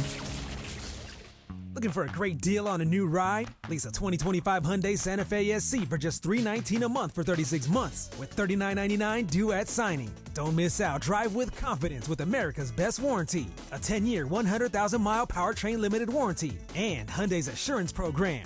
Visit us off the 91 freeway or online at CardinAlleyWayHyundai.com to schedule your test drive. Lease offer on approved HMF credit. $39.99 due at signing. Plus tax, license, $85 doc fee, and registration. No security deposit. 10,000 miles per year. Offer expires 4/30/2025. Hey, it's Mace. Did you know Goodwill Southern California is more than just amazing thrift finds? They're transforming lives with job training, career placement, and support services for veterans, youth, and individuals overcoming barriers to employment. Every donation and purchase fuels these life-changing programs. For more on how you can help, go to powerofwork.goodwillsocal.org. That's powerofwork.goodwillsocal.org. Brought to you by GSC Verizon Skill Forward. Individuals and businesses with tax problems, listen carefully. Do you feel like you're losing control of your finances? If you owe over $10,000 in back taxes or have unfiled tax returns, we can help you take back control. The IRS is the largest and most aggressive collection agency in the world, and they can seize your bank accounts, garnish your paycheck, close your business, and file criminal charges. Take control of your tax problem now by calling the experts at U.S. Tax Shield and take advantage of the Fresh Start program and new laws that may allow us to negotiate a settlement for the lowest amount possible. Our team of tax attorneys and enrolled agents can stop collections and get you protected so you can take control of your financial future. U.S. Tax Shield offers a price protection guaranteed quote to get you protected today. U.S. Tax Shield is A+ rated with the Better Business Bureau, so call now. 800-687-5192. That's 800-687-5192. U.S. Tax Shield. 800-687-5192. You got to knock on wood, Cappy. On wood. 4:19 in your drive home. Sedano Kap. Today it's Morales and Cappy. How about that? I You like it. that? I like it. You telling me this guy's now co-hosting with Cappy? Looney. Anyway, I just had lunch with Looney the other day. On this day back in 1979, the #1 hit, Amy Stewart, Knock on Wood. It is also Healthcare Decisions Day. I had a lot of those recently. Oh, really? Meanwhile, you know, he had a decision. Hit the music, DeAndre. Hit the next song, the next thing we talked about. You know, hit that thing. Go ahead. Good Friday, 30 years ago, on the Jim Rome program. It was the inaugural edition of the Smack Off. And our guest, he's a friend of the show, we would call him, is Sedano Kap, and joins us often. Before he was the voice of Raider Nation, he was the voice of the first ever Smack Off on the Jim Rome Show on Premier Radio Networks, by the way. JT the Brick is on the line. JT, good afternoon. And let's give Travis Rogers all the credit for coming up with the Smack Off, a valuable presence on your lineup today. How about that one? At least back then he was doing creative stuff. No, we love Travis. Anyway. JT, I think that I've seen so much social media coverage of you 30 years ago. And I actually think a lot of our listeners would enjoy hearing this from you because we got a lot of listeners that want to be content creators. Yes. And back then, it was a whole different world. Now, whether it's social media, you could be on TikTok, you could be on Instagram. You could start a podcast on YouTube. You can create content. But JT, 30 years ago, tell everybody the story about what you were doing in life and how you ultimately got into the business. I know people will really enjoy it. Well, I was a stockbroker in New York, and I moved out west, and I landed in PB, La Jolla. And I ended up, doing, if you see the movie Boiler Room, not Wolf of Wall Street, Boiler Room was a movie made about my crew, not the crew I worked with, my crew. And that's one of the best movies you could see about that time. And I was a stockbroker, kind of crazy guy at that time, and I started listening to sports radio. I didn't listen to a lot of New York sports radio when I was back in New York, Mike and the Mad Dog. And I got out to California in La Jolla and PB, and I started listening to the mighty 690, and that was Lee Hacksaw Hamilton, and then Jim Rome came about, and I started hearing that show, and I said, wait a second, I've never heard anything like this. And the reason why Jim's a Hall of Famer, Mount Rushmore guy, is he came up with his own style of sports talk, smack talk. So everybody was calling in with smack, and he'd have smack. And I gravitated to it, but I was a one-trick pony. I used to only call in on New York topics, the Knicks mostly and the Yankees. And then he came up with the term JT the Brick because it rhymes with Knicks, because I was always calling in on the Knicks, and they were shooting themselves out of games and championships. And then he decided to have a caller contest, which was the American Idol of sports radio 30 years before American Idol. I entered it with about 20 guys, and I won it. And if I didn't win that contest, I never would have got in radio, never be talking to you today, never would have met my wife, never would have worked for the Raiders, never would have worked at Fox Sports Radio and Premiere.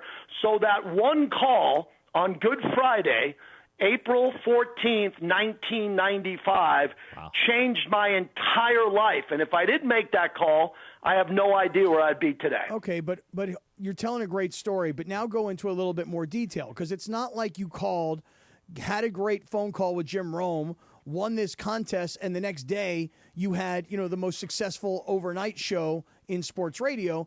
There was a lot of grinding, and there was a lot of steps along the way. So how did you take that win on Rome's show and then turn it into your own show? Great question. I had no shot at anything. All I had was a cassette tape of me winning the smack off. Not an MP3, not a CD. This is pre-internet and a cassette tape. So I started shopping it around San Diego to the stations, and there was a station in Pasadena called KMAX, 107.9 KMAX, an FM station, and they offered me Sunday night from 7 to 10. The only problem was I lived in San Diego. I'd have to get to Pasadena for 3 hours a week, and I had to pay them to be on the air. They were charging me $200, $400 for a show. So I cold called the brick company in L.A. I hope they're still in business, Higgins Brick Company. They decided to sponsor the show. I did that for about 10 or 11 weeks. Then I rolled that into an opportunity in San Diego and started doing that before a guy named Charlie Barker, who me and you know well, Cap, heard me, listened to my story. I drove up to L.A., and Pete Rose was doing a remote, and I handed my cassette to Charlie Barker. He said, I know who you are. He goes, you want to start in Vegas in a month? And I resigned from Merrill Lynch. I was making six figures, well over $100,000. They offered me $25,000 to move to Vegas and do midnight to 5, Memorial Day 1996, which I really believe is the anniversary of when I started in radio, but I don't get that opportunity if I don't win the Jim Rome smack-off. So, JT, let me ask you something. Because you were very successful as a stockbroker, which has helped you set up your life quite nicely now, and very smart with investments and money. But you made a decision to walk away from being a stockbroker. Why did you know you were going to be so damn good at doing sports radio? Well, I didn't, but my dad, who was a big part of it, my dad said he'd have my back if I did that. And I was getting to the point, Chris, if this didn't work out, the stockbroker stuff took a lot out of me. And by the way, if you look at the market today or the last 2 weeks, it was a wild ride. I started when the market crashed in 87. That's how long I was doing it. But you asked the question, it was a leap of faith. And the whole key to my book, The Handoff, and my whole career and winning the smack off with Jim Rome and what I do every day is that one door opened. And I try to connect to people a lot with this. You don't know when that door is going to open. You might lose the job tomorrow. You might lose one in a month. but there's a bigger door that's going to open. And when that door opened for me, I didn't hesitate. I said, hey, I'm going to take a pay reduction, but I'm going to do something I think I'm good at, and I'm going to give it a shot. And then when I got into the business, it took me a very short amount of time to realize it doesn't matter if you have a radio show. If you don't have a business, if you don't make any money, if you don't have advertisers, affiliates, if you don't knock on doors and ask for money for commercial time, you're not going to make it. Anybody can get on the radio and hear their voice, but there's a way of being successful and bringing in income and revenue to your company. And I was good at that because I came from a Wall Street background, and that kind of gave me a little bit of a head start. Funny thing is you're talking about 1995 was the smack off. And I think about you and me probably in 1997-ish, maybe 98. We're in Phoenix, Arizona. Chris, you may remember this. There was an old sports radio consultant who used to put on these events every year. Rick Scott. Rick Scott was his name. And JT and I are there, and we're both young, and we're both pretty much, early into the business. And we both have shows at this point on this fledgling little sports radio network called Sports Fan Radio Network. And I think it was ESPN Radio who was kind of the big first. They were the big sponsor. Right. They were the big player, obviously, in sports radio in the early days. And Rick's client at the time. And Tony Bruno. Yum. And the fabulous Sports Babe. Oh, Does wow. that name sound familiar? I mean, Wow. longtime listeners might remember this in the early days. And JT and I are standing outside of this resort in Phoenix, and we're standing by a giant bus. And the bus has a picture of Tony Bruno and a picture of the fabulous Sports Babe. And the two of us are standing there looking at this bus going, what the hell do we have to do to get our mugs up on a bus like that? And so, JT, I mean, I think about this story of 30 years ago, and then I think about how long we've been together, how long we've known each other, and how long we've been grinding in this biz. Yeah, Cap, and the funny part of that, 98, when I got married, I met my wife because I moved to Vegas. We got married in 99. At my wedding, they had my image on the bus, and the bus pulled up at my wedding and took, of the 300 guests, they took 2 trips with that, and that was the same bus that I was on a couple of years later. And shout out to Rick Scott, because there's a lot of imitators, wink, wink. He was the guy that brought people together and was great, and he's fantastic at it. But, guys, Monday, I'm sitting at home, and Sam Batesh, who's friends of ours and knows the station well, he tells me, he tricks me, says we're going to do a podcast about the 30 years to the day and what that call was like, kind of like what we're doing now. Little did I know, he went behind my back with my son, and he got Jim Rome, John Gruden, Hall of Famer Eric Allen, my father, some of the best men in my wedding, and they all joined me on the 30-year anniversary, and it was one of the most humbling and greatest surprise stories and best feelings that I've ever had, and that's on YouTube on my channel, JT the Brick YT. And look, Rome said something really important at the end of his time with me on Monday. He said, everybody needs to get along. There's a lot of room in this business for everybody. And we came from a culture where we were fighting everybody to get ahead. Hey, that time slot's opened. I want that time slot. I'm better than that guy. I can do a better job. Now, 30 years later, I'm just a sports talk radio bartender. I'll do a lunch shift. I'll do a happy hour. I'll do a night shift. And just having an opportunity to interact with sports fans about sports is the biggest blessing of my life. Yeah, but I think Sam Batesh is going to join us around 4:45, actually, Yeah, because we wanted to talk about this today. Wow. Yeah, it was a because great I think thing. a lot of our listeners grew up listening to sports radio, and back in the day, the mighty 690 was it here in L.A. A lot of you mentioned K-Max going way back when. I know Joe McDonnell, Big Nasty, back in the day, R.I.P., was part of that station. But 690 was Southern California's sports radio. I remember listening to Tony Bruno as a kid on ESPN Radio game night, and then getting to work with them, and then working with you guys, obviously, over the career. But Sam's going to talk to us about that, because I want people to check that out. If you wonder if you're a new listener or you're a younger person and you listen to what we do here at ESPN LA and 710 ESPN, and we talk about the old days and the great Andrew Ashwood and all the history, check out this podcast, because Jim Rome made it major time to make sports radio in a market like Los Angeles a big deal. It wasn't a big deal for a long time. I know. And JT was one of the innovators along with Jim Rome. So, and I remember in the late 90s when I got an opportunity to go from New York, where I had replaced Steve Mason at WNEW in New York, and I got an opportunity. Rick Scott, second time we're bringing up that name, said, hey, there's an opportunity in San Diego. I said, okay, what? He goes, Extra Sports 690. Back then, in sports radio, there was WFAN in New York. There was the Ticket in Dallas. There was KNBR in San Francisco, and there was Extra Sports 690 in San Diego. And that's what sports radio was in the late 90s.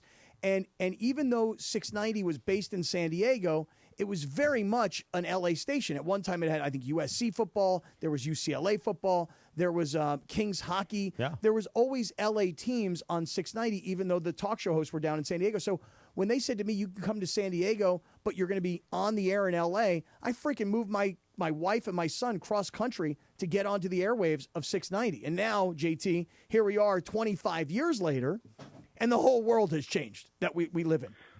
Yeah, Cap, you bring up a great point because you talk about mellowing or not. Our business doesn't give us the opportunity to mellow. Like, you got to be an ass kicker every day, prep, and do this. But I was very lucky when I won the Smack Off because I went right into syndication and big syndication.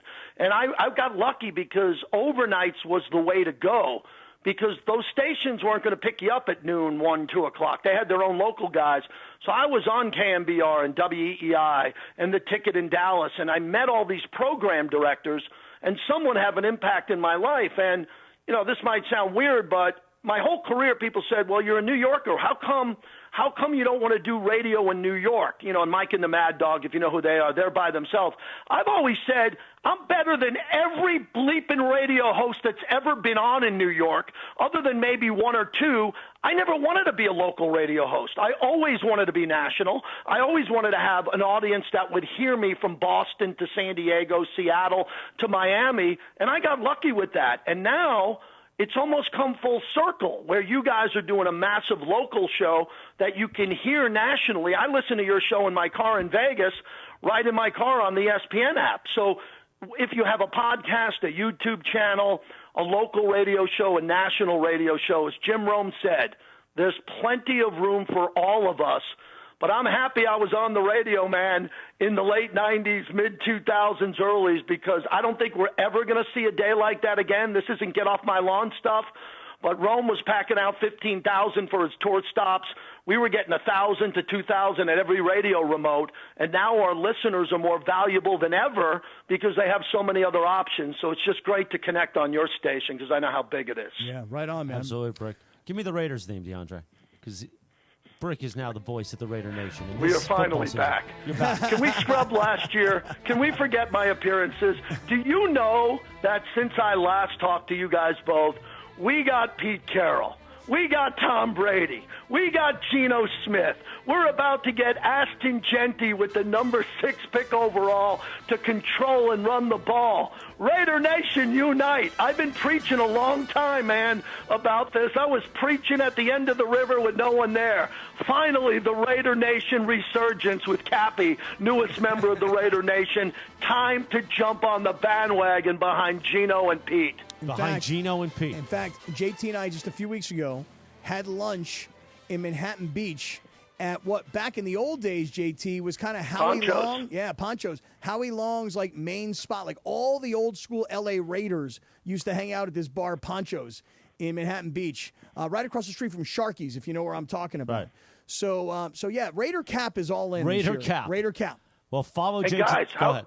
Yeah, guys, how about me the other night standing front row in front of Yachtly Crew? Oh, I love They're that. singing all my favorites, and I'm like, I'm doing the Lido shuffle with them. I'm singing Christopher Cross, and I know the star singer wasn't there, but the guy who stepped up did a great job. What an unbelievable time. I'm going to come to you guys next time to see Yachtly Crew. Saturday, November 29th, they're performing right here at LA Live at Microsoft Theater. So JT, maybe you Or Peacock Theater. Peacock Theater. Maybe you come to LA for Thanksgiving this year. Yeah. And then on Saturday of Thanksgiving weekend, we all go see Yachtly Crew. And Cappy and I are bringing them on stage. 30 years ago, I won the Smack Off, and November 23rd, I turned 60. I won't even admit it. Wow. Because I act like a 30-year-old. Like, I'm going to AC/DC next week. I'm going to AC/DC next week, man. But I'd love to come in November if the Raiders are on a bye week or a quick in and out for sure. Beautiful, JT. Well, have a good rest of your afternoon. Follow him at JT the Brick. And be sure to check out that YouTube channel because I think what you did Monday is sports radio history forever. Yeah, we it's love you, awesome. Brick. Thank you, guys. Love you guys, too. Take care. 435 Radio Tinder is next. But Cappy, no, you don't have a read here. So don't, Radio huh? Tinder coming up in just a few minutes on 710 ESPN. Hey guys, it's Sedano. Los Angeles International Airport's People Mover trains begin rolling early next year as part of LAX's ongoing investments to transform and improve your travel journey. The People Mover trains will quickly move guests between their terminals and our new consolidated rental car center, metro trains and buses, economy parking, and Kiss and Fly lot. The trains will make it simple and fast to get to your LAX destination in 10 minutes or less, and trains depart every 2 minutes beginning in early 2026. Learn more at lawa.org/ESPN. Hey everyone, this is Ramona Shelburne. Here's something I learned firsthand. A lot of ERs don't have pediatric specialists. But did you know that Children's Hospital Los Angeles is the go-to for complex cases? When my older son Daniel had a scary fall and later developed Bell's palsy, we took him to the local ER. But they didn't have a pediatric specialist, so they called Children's Hospital Los Angeles for guidance. Their expertise isn't just in-house, it's a resource for the whole community. When it comes to kids' emergencies, CHLA is the MVP that other hospitals turn to. Why do we grill to order at Waba Grill? Because it's just better for you. And our Asian-inspired menu has high-quality proteins that are healthier for you. Like hormone-free chicken, ribeye steak, wild-caught salmon, and shrimp. Our steamed vegetables and signature salads are made fresh for you.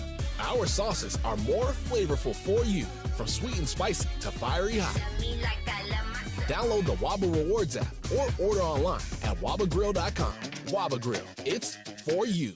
Individuals and businesses with tax problems, listen carefully. Do you feel like you're losing control of your finances? If you owe over $10,000 in back taxes or have unfiled tax returns, we can help you take back control. The IRS is the largest and most aggressive collection agency in the world, and they can seize your bank accounts, garnish your paycheck, close your business, and file criminal charges. Take control of your tax problem now by calling the experts at U.S. Tax Shield and take advantage of the Fresh Start program and new laws that may allow us to negotiate a settlement for the lowest amount possible. Our team of tax attorneys and enrolled agents can stop collections and get you protected so you can take control of your financial future. U.S. Tax Shield offers a price protection guaranteed quote to get you protected today. U.S. Tax Shield is A+ rated with the Better Business Bureau, so call now. 800-687-5192. That's 800-687-5192. U.S. Tax Shield. 800-687-5192. Oh, yeah. 4:38 in the South Miami on a Wednesday afternoon. Sedano and Cappy, Radio Tinder time. You can follow her at Lindsay Baseball on Twitter, Instagram. We like to play a TV theme. Happy 60th birthday. JT the Brick was just talking about turning 60. Martin Lawrence today. Martin! I love turned this, 60. I love this show theme because they go, Martin, Martin, Martin. I love Martin Lawrence. Yeah, here it is. Martin. Yeah, I love Martin Lawrence. Don't forget about our new sponsor for Radio Tinder, the crazy Hernandez brothers, Hernandez Wholesale Flooring. If you're in the market for new flooring, shop at Hernandez Wholesale Flooring, where every day is a deal. No gimmicks, Jack. Call 866-62-FLOOR, FLOOR, or go to HernandezWholesaleFlooring.net. No sale beats wholesale, Jack. Right now, she doesn't beat wholesale either. Or no, I don't know. Anyway. Good try. It wasn't very good. It wasn't that good. Sorry. Take it away, producer Lindsay. All right, so speaking of Martin. Martin! Nearly 3 decades after the original sitcom came to an end back in 1997, BET Plus has greenlit a spin-off called Varnell Hill, which is based on Tommy Davidson's guest character on Martin. I love Tommy Davidson. And Martin Lawrence is going to be serving as an executive producer on the series. And the show's going to have new characters and surprise celebrity cameos. And, of course, Martin will be making his appearances on it as well. So it won't be on BET, but BET Plus? Plus, correct. I didn't know there was a BET Plus. Yeah, everyone's got a Plus channel these days, you know? Got BET Plus? I don't have BET Plus. You better get it. I might get it from You better get it, sucker. If you have BET in your cable, it's probably... Oh, I got BET Plus then. Yeah, it's like... It's it's all different. It's all different subscription. No, usually, though, you log in and you put in your... BET Plus. What you know about BET Okay, Plus? The fam got BET Plus. Oh, Come on they now. Wait, what's the character's name? No, that's a different thing. Varnell Hill. So will they have a theme? They'll go, Varnell! Varnell! I'm just asking. That's Maybe. They said that the show is set behind the scenes of a long-running late-night talk show, which is the Varnell Hill Show, and it's a workplace comedy that delves into the chaotic world of television production. So are you guys going to watch the Martin spinoff, the Varnell I got to Hill get BET Show? Plus. Can I get that password there? Now, I got BET on DirecTV. Do I got the BET Plus is separate? It's separate, yeah. Is it an app? But usually... It's an app, No, it's not. It's a new satellite service. No, how about if it's You a channel? idiot. Why is it an idiot? How about it's a channel? Everything Plus is an app. It is? Scumbag. Yes, Yeah. that's usually how it goes. But Scumbag. as I was saying, usually like if there's a Plus channel, then you go to like, let's say you have a Roku, you download the BT Plus channel on your Roku, and then it asks you to input your cable credentials. And I don't know mine. And I know you don't. So then you'd put in your DirecTV ones, and you get BET Plus. Up in the Cox. All right. He has Cox. He has Cox TV. I have Cox. I have Cox. but I'm also using Spectrum. Okay. Okay. yeah. So now I got the Spectrum app. Oh, But I have Cox at why home. Why is he so thrown off on that? I don't know. He don't understand. know. He don't know. That's because he don't know. He don't know nothing about He their don't know, Cox. yeah. No. Jesus, guy. This freaking guy. That one got me. I'm sorry. I put up with a lot around here, but that one caught me off guard. DeAndre just went, if you got Cox, you got BET Plus. Well, I got it. I got Cox and BET Plus. So you're good then, Yes, Cassie. I am. Oh, somebody check Chris's monitor. I mean, I'm crying under the sunglasses. All right, I think we both swiped right. I think we're both going to watch. All right, so next one, British tennis player Harriet Dart has apologized after she asked the umpire in her match to tell her opponent to wear deodorant after claiming she's really smelly. Oh, boy. Oh, my gosh. How could she smell her all the way from the other side of the court? Well, apparently she She could. smelled pretty bad. And during the match, she told the umpire, quote, "Can you tell her to wear deodorant because of the smell? Can you tell her to wear deodorant? She smells really bad." So I'm sorry, but, like, I've always wondered this. I have, like, I was telling you guys before, like, I'm always afraid, like, I don't want to be the person that smells bad or has bad breath or whatever. Like, that's, like, a self-conscious thing. Like, would you tell someone if you, like, somebody close to you, like, would you tell them if they smelled bad? So my girlfriend told me that in the hospital, because, again, brushing my teeth wasn't the priority, and I couldn't get out of bed for quite a while, I had really bad breath. And, like, I was like, really? You're telling me this amongst all the other issues? And now I hold it over her. Because I'm very dental hygiene. Like, I've Listerine 3 times a day. Oh, really? You're dental hygiene centric? Yeah. You Listerine 3 times a day? Usually, yeah. Wow. I carry it in my backpack. Listerine? I brush my teeth 3 times a day. I brush my teeth a lot You during don't the day, Listerine? too. You I don't got a use Listerine. I don't use Listerine. Oh, you got a Listerine. Really? You got You to don't get back use Listerine at all? You don't use mouthwash? I don't ever use mouthwash. What? What? Wait a second. Hold on a second here. That's kind of crazy. There's video of DeAndre using mouthwash on BET Plus. Yeah, what's with the judgment, everybody? What's with the judgment? I thought that mouthwash was like a standard part of everyone's diet. I brush my teeth like 2 to 3 times a day. But you don't use I mouthwash. floss 2 to 3 times a day. And so You don't floss 2 to 3 times a day. No, I do because I carry around the little picks. The picks, but that's not full-blown flossing. You don't think that's flossing? No. Why not? No. That's So my point is that I'm also very concerned about my toofuses. Okay, and I just had them clean. I'm even using those Crest Dental strips for whitening. Oh yeah, those are good. Yeah. Mark Cates uses those. So wait a second. So everybody uses mouthwash? Wait, what is that? Oh, those are the grips. The grips. Yeah, the floss. Yeah. Right. Yeah. But I don't use mouthwash at all. I feel disgusting if I don't use mouthwash, like Yeah, me multiple too. times a day. And I gargle it, too. Yeah, But I do same. like You gotta get in the Listerine. throat. In the back of your throat is where like the bad breath lingers. You know. Because Listerine. Well, you don't want to have bacteria. simple chronic halitosis. That Exactly. could be. So if you've A got what? it, simple chronic halitosis. Bad breath. That's like the that's like medical the term. proper for it. medical terminology. That Okay. a brother like Halitosis. myself knows. I didn't know that. Yeah, simple chronic halitosis. Right. Amen. Yes, sir. Go ahead, Wow. Lindsay. So you really don't ever Never. like? No mouthwash. Interesting. What do you use? You use Scope or you use Listerine? No. I use that stuff. It's called like Dr. something. Shoals? Yes, No, Thoroughbreath. That's what he's talking about. Thoroughbreath. Oh.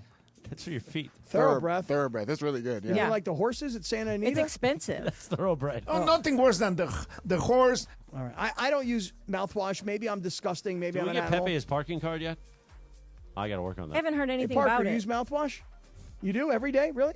Oh, how yeah. about Jonathan back I there? bet Because Wendy Parker's uses kissing a lot of mouthwash every highness. day. Yeah? Parker's kissing a lot of highness. Oh, really? Anthony too? Everybody uses mouthwash. How many people are back there? I'm the only guy that doesn't use mouthwash. You guys use Scope. You guys use Listerine. What do you I guys don't use? understand your scope Listerine thing. Listerine. I'm a big Listerine guy. Well, no, Listerine is like Listerine could take paint off a house. You know Not what I'm saying? anymore. It's not like the old days. Oh, like it's when not? it had the paper cover back in the 80s. It's not like that. Okay, I'm looking at our YouTube chat. A lot of people say they don't use mouthwash.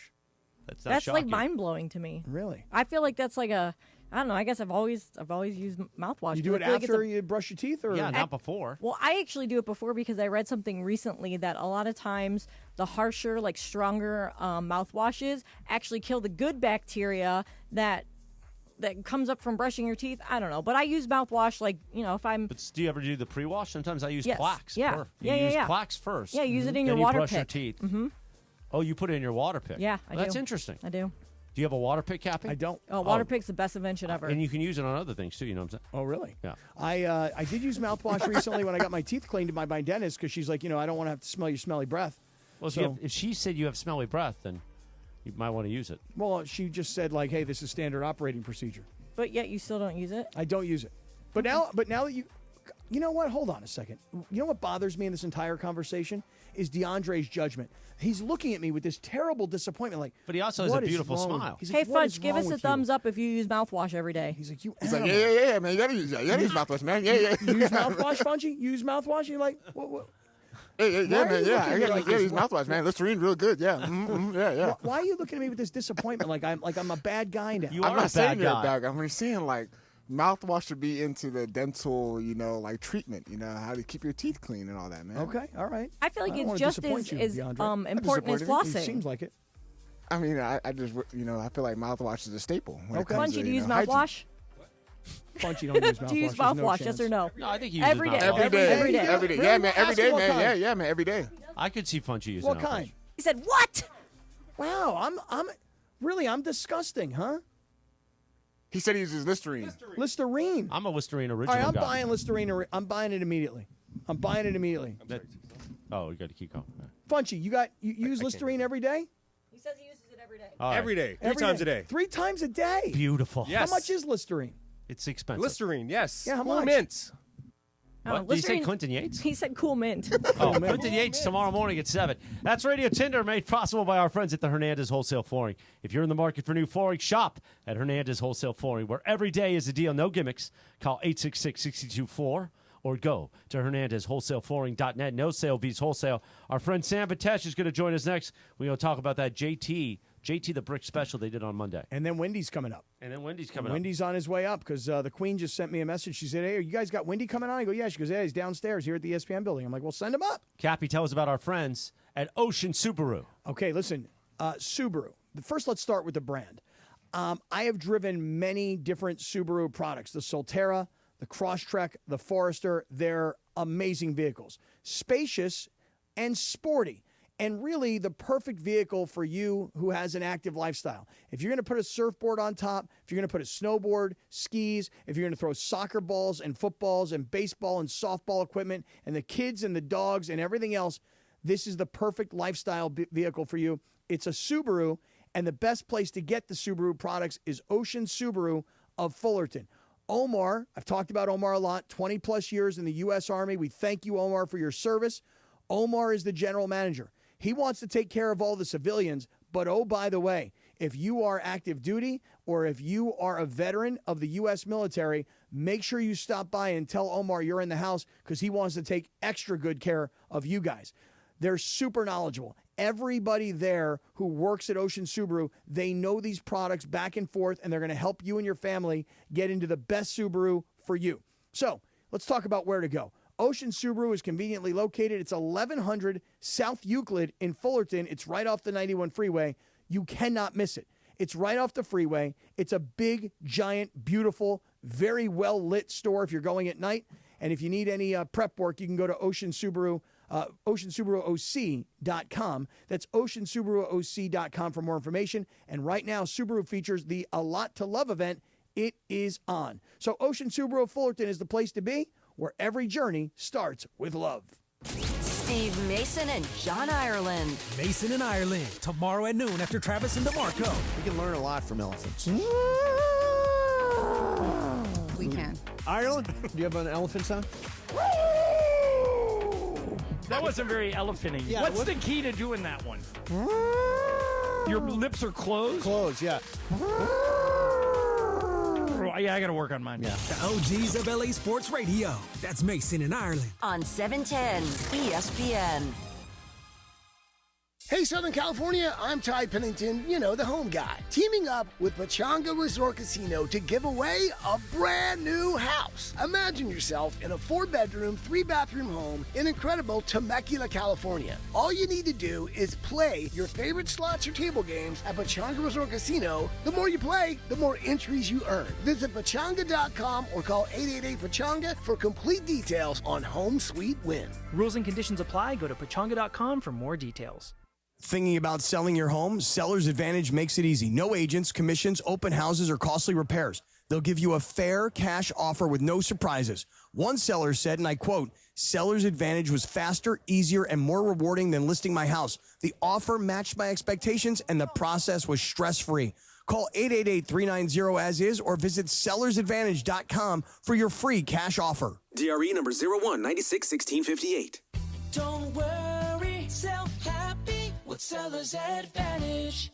Individuals and businesses with tax problems, listen carefully. Do you feel like you're losing control of your finances? If you owe over $10,000 in back taxes or have unfiled tax returns, we can help you take back control. The IRS is the largest and most aggressive collection agency in the world, and they can seize your bank accounts, garnish your paycheck, close your business, and file criminal charges. Take control of your tax problem now by calling the experts at U.S. Tax Shield and take advantage of the Fresh Start program and new laws that may allow us to negotiate a settlement for the lowest amount possible. Our team of tax attorneys and enrolled agents can stop collections and get you protected so you can take control of your financial future. U.S. Tax Shield offers a price protection guaranteed quote to get you protected today. U.S. Tax Shield is A+ rated with the Better Business Bureau, so call now. 800-687-5192. That's 800-687-5192. U.S. Tax Shield. 800-687-5192.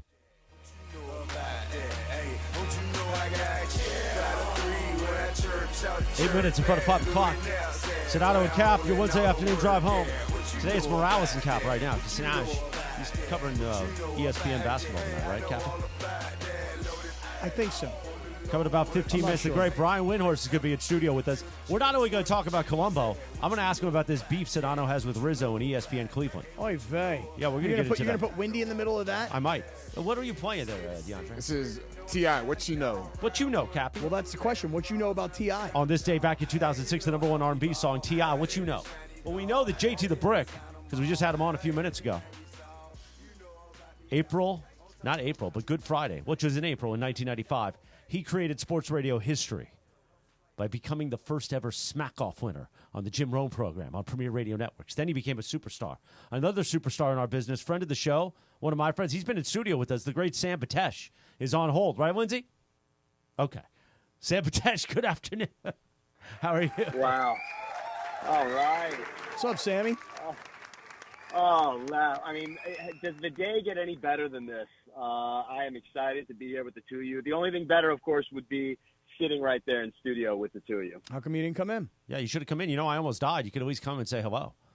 I mean, I think we should be fair to the listeners here and admit who did come see you not only once but twice. In fact, 3 times. Who came to visit you 3 times? Were you there the day actually? I think Sam Batesh came to the hospital the day I got the anal catheter, Cap. Oh, really? Yeah. This is true. I let that now. To be fair, Cappy, it's not the first time I would see Chris in that kind of a position, but I did leave the room.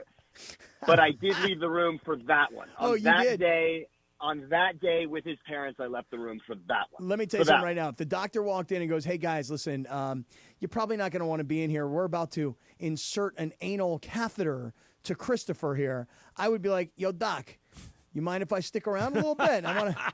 Hey, Doc, can I help? Not only that, Cappy, not only that. How disappointed am I that I did not get that on tape for all of you? Oh my God, I know. I mean, what a missed opportunity that was just for content. Right. For content only. What a missed opportunity. Right, like people sit there and they videotape the birth of their children, right? We should have had the anal catheter video. That would have been incredibly viral. Not only viral, but violent. Meanwhile, JT the Brick told us earlier about the great tribute you put together on Monday, available on JT the Brick's YouTube channel for JT's anniversary of really breaking ground in sports radio. Because, anybody that's listening to us right now that's got a history of listening to sports radio, they've listened to the Smack Off over the years. And JT won the first Smack Off and then made a career out of it. He's still got a huge career. Sammy, JT the Brick then kind of helped to make your sports radio career. So tell us about what you did on Monday. So I got a call last week, and Kathy, I thought of you, and Chris, I thought of you both immediately because I thought, you know what, how can I make this about more than just me or JT? But JT calls me, and he says, do you know what Monday is, Sam? And I said, well, it could be a lot of things, but why don't you let me know? And he said, it's been 30 years since the Smack Off. April 14, 1995, I won that first ever Smack Off with Rome. And it launched my career. It changed my entire life. I said, wow. I mean, okay, so what are you doing about that? He said, I'm thinking about going live on the YouTube page with that. But, Sammy, I want you to come on there and just ask me about it. I basically want you to run point. I want you to host this thing. And you'll just ask me questions because, frankly, it's got to be somebody that really understands the story and knows what's going on. There's no other way for us to do it unless it's someone that understands me and really gets the story and the players. So I said, I love the idea. Let's do it. And then, of course, my producer brain kind of went into full mode at that point. And I thought, all right, what can I do to really make this special? Well, there's really one way to do that. How do I get Jim to be a part of this with us? Because the story is great through JT's lens. And Chris and Cappy, you both know the great book that JT wrote, The Handoff, about his life with his If I would former have died in the boss and hospital, mentor. he was going to have to do the handoff too. Right. The handoff 2.0 was already something I was going to be writing, starting with anal catheter, right? Anal catheter was going to be the opening First chapter, anal Yeah. catheter. I love that. Without question. But JT wrote a book about a lot of this experience called The Handoff, and when he won the Smack Off, and it changed his life, etc. So I thought, all right, how can I get Jim to be a part of this? And it's not like, look, Jim's got an epic career. I mean, Jim, as you know, Cappy, is a titan of this industry. And, of course, coming from San Diego the way that you do, you understand where it all really started for Jim in San Diego. And I just thought, all right, if it's 30 years for JT, that means this is an incredible moment in time for Jim as well. And so I reached out to Jim, and I explained how important this was not only to JT, but for him as well. This is not just an ode to JT and what he's done in his career, but this is a celebration of who Jim has been and really the coaching/broadcasting tree of who Jim Rome is in this business. To have JT, our very own Travis Rogers, of course, and Kyle Brandt right there. I mean, those are three now iconic figures in broadcasting that came directly from Jim. So it's really such a moment for Jim to know that it's been 30 years since he and Travis came up with the Smack Off, and it launched this career for JT, then led to this incredible on-air career for Travis, and of course for Kyle Brandt as well. Yeah, I just think Jim, especially now at this stage of his career, and so much has changed, in our industry, and Jim was the man by himself for the longest of times, and then there became so much competition, in particular in his time slot. And I feel like Jim is starting to now, at least based on the interview that I saw that you guys did the other day, just be so introspective about who he is in the industry. And like, I always think to myself, why does he keep going? I mean, Jim Rome has made more money than all of us combined. Why does he keep going? But he still loves it. He's still passionate about it. And I think that what you guys pulled off the other day, getting Jim to come on, and like you said, it was not just JT's 30-year anniversary, it was Jim's as well. I loved it. I loved all the content you guys produced. Well, not only that, Cappy, obviously the Gruden piece was pretty huge, too. Yeah, now, for those that obviously what you guys know about JT, and of course the epic role that he plays on your station, he's this sort of face and voice of the Raiders. 29 years, 30 years in broadcasting, 29 consecutive years with the Raiders. And as soon as I had that thought about Jim, I said, well, what really defines his Raiders career? And, of course, if JT's got 29 straight years, Gruden has two separate stints with the Raiders where JT and him were so tight. And I just thought now that John is doing what he's doing, now that Coach Gruden is doing what he's doing with Barstool, what a great time to put him and JT together. And it came together so nicely because I also was getting Eric Allen, who was JT's current broadcast partner with the Raiders. And I thought if there's a way to get Gruden and Eric together with JT all as part of this tribute, it would be a cool moment for Gruden to be congratulating Eric Allen for becoming a Hall of Famer, and then also congratulating JT for the 30 years, and we pulled it off. I mean, that part awesome. was really that was so special. But also to just hop on what you were saying about Jim and what he's doing and how he keeps going, Cappy. The idea that he is now on X, and let's think about this. Jim's show, he could have done nothing else after he was syndicated in radio the way he was. He was on CBS Sports Network where you could see his show every day. And then it was a question for him, what do I want to do next? How do I want to be seen now? Nobody was doing live daily content on X the way that he did it, and he opened that door. He has really now become the industry standard for what X is doing on a daily video standpoint. And it's Jim. He sort of redefined and did it all again on a brand new platform. You got to give him credit for that, because nobody would have thought that it would be Jim to take what he had already done so successfully in radio and now make something new, and he really did. Yeah, and it's just amazing. Chris and I, we talk about this a lot, Sam. You would get this too. Me, you, Chris, George. The names, though, that kind of link us all together, JT included. JT, Andrew Ashwood, whose name you just mentioned, who Chris and I were obviously super close. I mean, he got me into the business. And then, you think about John Gruden, who was one of my college coaches, and you talk about his relationship with JT. And then Bruce Allen, who was the president of the Redskins when they were still the Redskins, and then after that, Tampa Bay, and all of his relationship with Gruden and JT. And I mean, this one thing about this business is this: everybody is somehow connected. Yes. It's very, I hate to use this word, it's very incestual. This whole especially industry. you and me. Very much so. Especially after our night last night at the East Central. At Sam Vitesh on Twitter or Instagram. That's available at JT the Bricks channel. Great job, Sammy, on that on Monday, and we'll see you soon in here, brother. Okay? No doubt about that. I cannot wait to come visit again, boys. And it's at Sammy Vitesh, by the way, on Twitter. Chris, I sold/gave away my Sam Vitesh Twitter handle to my cousin, Sam Vitesh. And so I am now Sammy Vitesh on Twitter. Vitesh. But Sam Vitesh on IG, as you said. And please check us out, Thinking Out Loud, Siciliano and Sam. And Sam does a show with Siciliano. Right. Look at that. There's more connection. Yeah. Beautiful. Yeah, there's a lot up on there, Siciliano. We Beautiful. love you. I love you, boys. Take the rest of the day off. Sam, come visit with us, and you'll have a sodium-free salad down at Lazy Dog. It'll be beautiful. You'll love it. 5:02 on your afternoon drive. Sedano and Cap today. Morales and Cap. You like that I'm putting my name first? I do. Feel free. I'm doing it. Do your thing. I can do it. I like riding shotgun. I know you do. Yeah. You're a shotgun kind of guy. I used to be a driver, but now I'm just, you drive. Well, producer Jorge from the morning show, he's a wheelman. He is? I don't know if DeAndre is a shotgun guy or a wheelman. I'm not a wheelman now. You're shotgun, right? Yeah, exactly. Yeah, you got to drive dirty. Yeah, exactly. You know what I mean.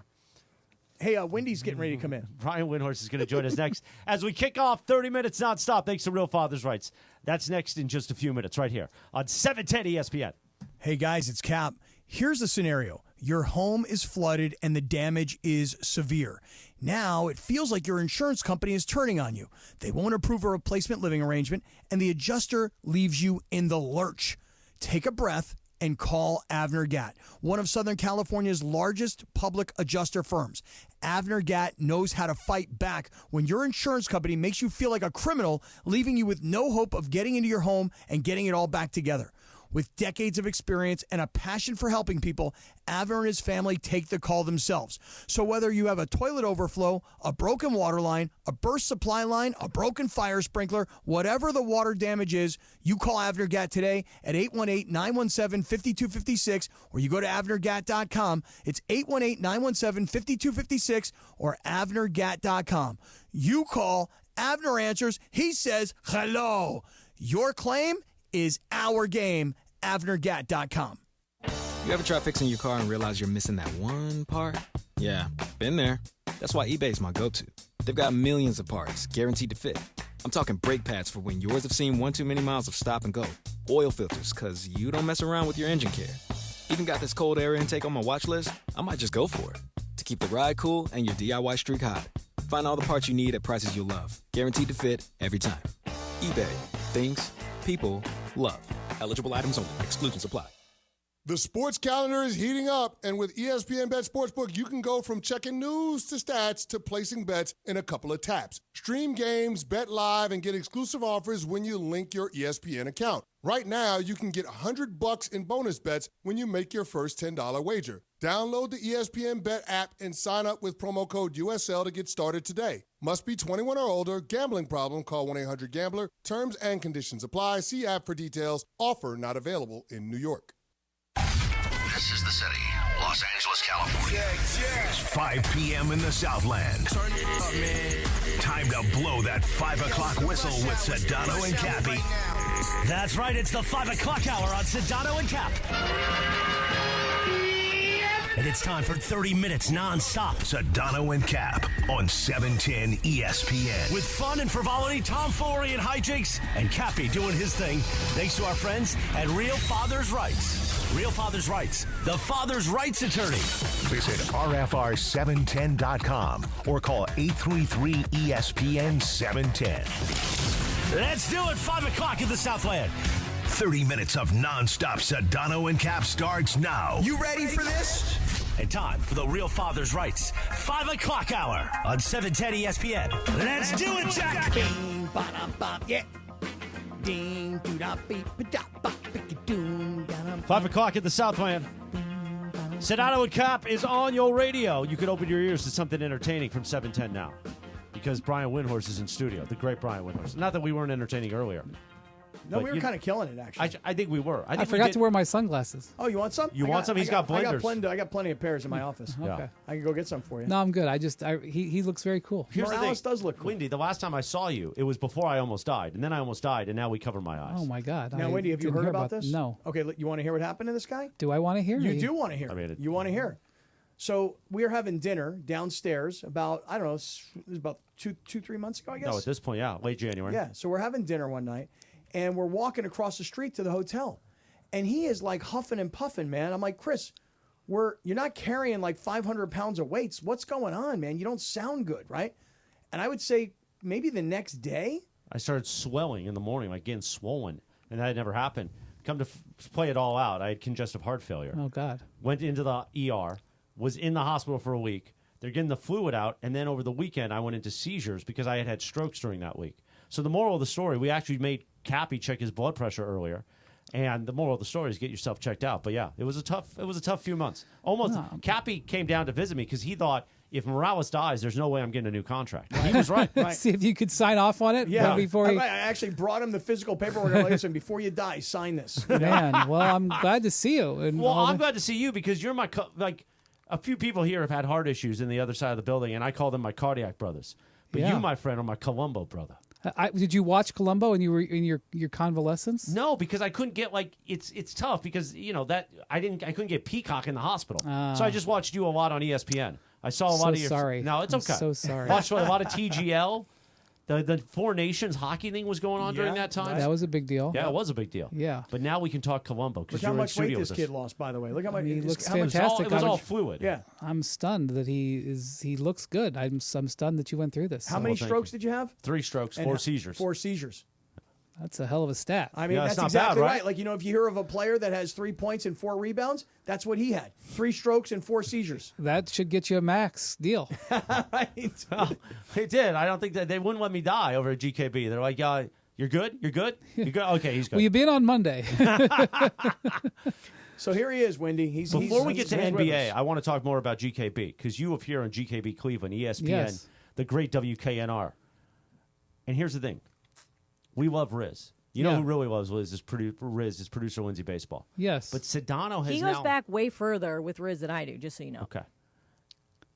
Sedano has started a war with Riz. Why? Saying that, because Riz said something on the show that if it ended up Cavs and Lakers in the finals, Riz amazing. And Goldhammer would come out here and own this radio station. Well, that made Sedano angry. They've got the big head because they were in the movie. Which movie? The Draft Day movie. Oh.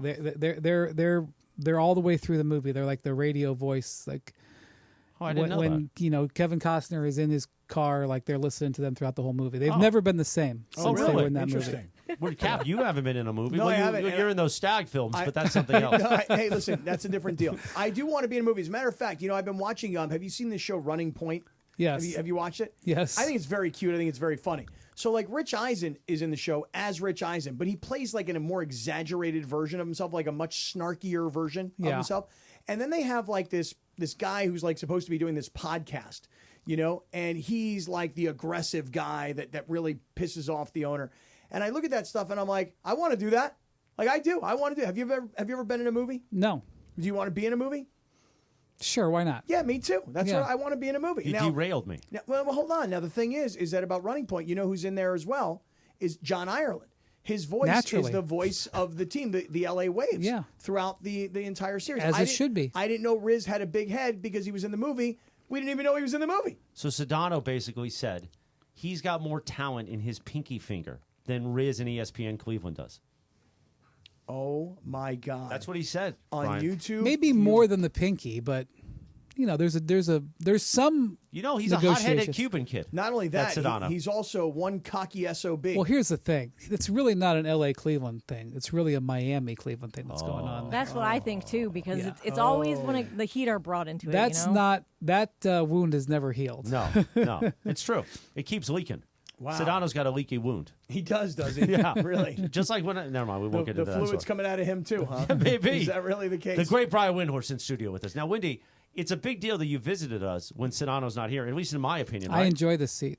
You enjoy the. You're in the A chair right now. I like it. You're in Sedano's seat. I like it. I like that. So, since you're in Sedano's seat, maybe you'll talk a little basketball with us while you're here. What can I do for you? All right. Well, first of all, let's start off with this. Let's start with the Lakers. So, Lakers made it to the 3 seed. This is a team that for the last couple of years has been battling their way in, having to claw their way in during the play-in. So, can you see a road to the Lakers to the finals? Yeah. They did great. They really did. They got the 3, which is the seed you wanted, because you didn't want to be, you couldn't, you know, they were a couple games back from the 2, and you didn't want the 4, because then you got to face Oklahoma City. Look, Oklahoma City could win the whole thing, but they have the Wolves, who are flawed. Maybe they get the Rockets. Maybe they get the Warriors. If they get the Warriors, that's obviously a tall task, but they match up well. If they get the Rockets, their matchup isn't as good, but you're playing a team that's younger, and you're going to have the way you can look at a series. You can do it right now with your friends or by yourself. Look at a series, put the rosters of both teams into the middle, start drawing players. If your team's got 2 of the top 3 or 3 of the top 4 or 4 of the top 5, most of the time you're going to win. Occasionally not. The Lakers against the Rockets would have 3 of the top 5.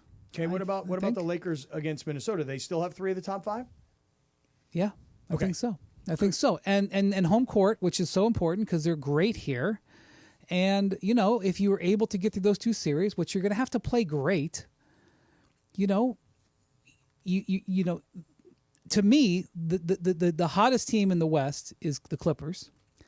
The best team in the West is the Thunder. The most dangerous team in the West is the Nuggets. I mean, if you're looking through the Lakers' eyes, okay, Lakers got to be one of them. Now, I'm not handing them 8 wins. They're going to have to, the seeds don't really matter. The difference between the Warriors and the Rockets is negligible. The difference between the Wolves and the Nuggets is it's negligible. All of them can beat each other. Of course, the seeds matter because you get home court, but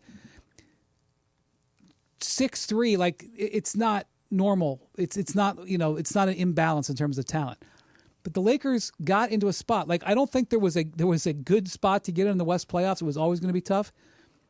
They got into, I think, other than the 1 seed, the best spot they could get. So, and they won their way there. They had to do it. They had a challenging schedule during that last 7-8 games. They won the games that they had to win, and they earned their right to do it. And they've got. I mean, I would not favor them against the Thunder, but I would absolutely think that they can win the series. Sedano is definitely ready to build that J.J. Redick statue outside of Crypto.com Arena. Should we be building it? I mean, a 50-win season, first time since 2020. It's something to be said for a guy who never head coached anything other than his kid's 4th grade team or something. Well, he's done great. The one thing when you talk to scouts, they say he is, and maybe they'll change their mind on this, but they say he's put a lot of his game plans out there for everybody to see. He's sort of used some playoff game plans, and so what has he got left in the tank? I mean, that's sort of a superficial criticism, but he has been using some smoke and mirrors. And so the thing about the playoffs, and I see this happen every year with people who should know better, and it was me for a long time, and now I think I want to know better. Every year people forget how different the playoffs are than the regular season. It's so different. Can you explain why? Because listen, in the NFL, people will say that the intensity, the speed, all these other things, and I don't know if I ever bought it per se. Maybe the pressure, but you've already played 17 games in 18 weeks, so to say that things are going to get amped up speed-wise, when everybody's body is kind of hurting already. What is the difference between the regular season and the playoffs? I think there's two big giant differences, and it happens every year without fail, and I don't care what anybody says. Number one, the game slows down. I don't care if you've got the fastest team in the history of the NBA and you say we're going to play fast, we don't care. If you play at 90 miles an hour, the playoffs are going to be at 80. If you play at 70, the playoffs are going to be at 60. The game slows down. Is that because guys are tired? It's partially due with the second thing. It's partially pressure. It's the nature of those games. Like even last night's game, that game was incredibly slow. Right. It took an hour to play the fourth quarter. I'm not even talking the speed of the game, but also everything just gets drawn out. The second thing is the preparation. In the NBA, there's many games where you're doing very little prep for your opponent. You're doing a walkthrough. Sometimes you're doing a walkthrough in the morning. Sometimes you're doing a walkthrough 2 hours before the game. And you're scouting, you're really relying on, before the game, players, when they go warm up, they go and sit with the coach and sit with the laptop, and they go over some of the individual scouts. The scouting, the Lakers are working every single day on the Wolves, and the Wolves are working every single day on the Lakers. They know, LeBron will know every single call, because for the last month, the Lakers have been studying the Wolves, and the Wolves have been studying the Lakers. When they say horns up or, rub 34 or whatever the play call, they will know the call. And they will have specific strategies designed to exploit certain things. And it just drops your efficiency. And so, that's why you often see in the playoffs, at the end of games, the ball goes to one player and he is encouraged to just play isolation basketball. And it's not because the coach is stupid and he doesn't have the inventive play to draw up. It's because everybody knows everybody else's plays. And sometimes the best situation you want to get into is get a switch, get a matchup you like, and just try to have the guy beat him one-on-one. And what that does is it has an effect of exposing your flaws. Everything is reduced. Your flaws are exposed. So this is another thing that I hear.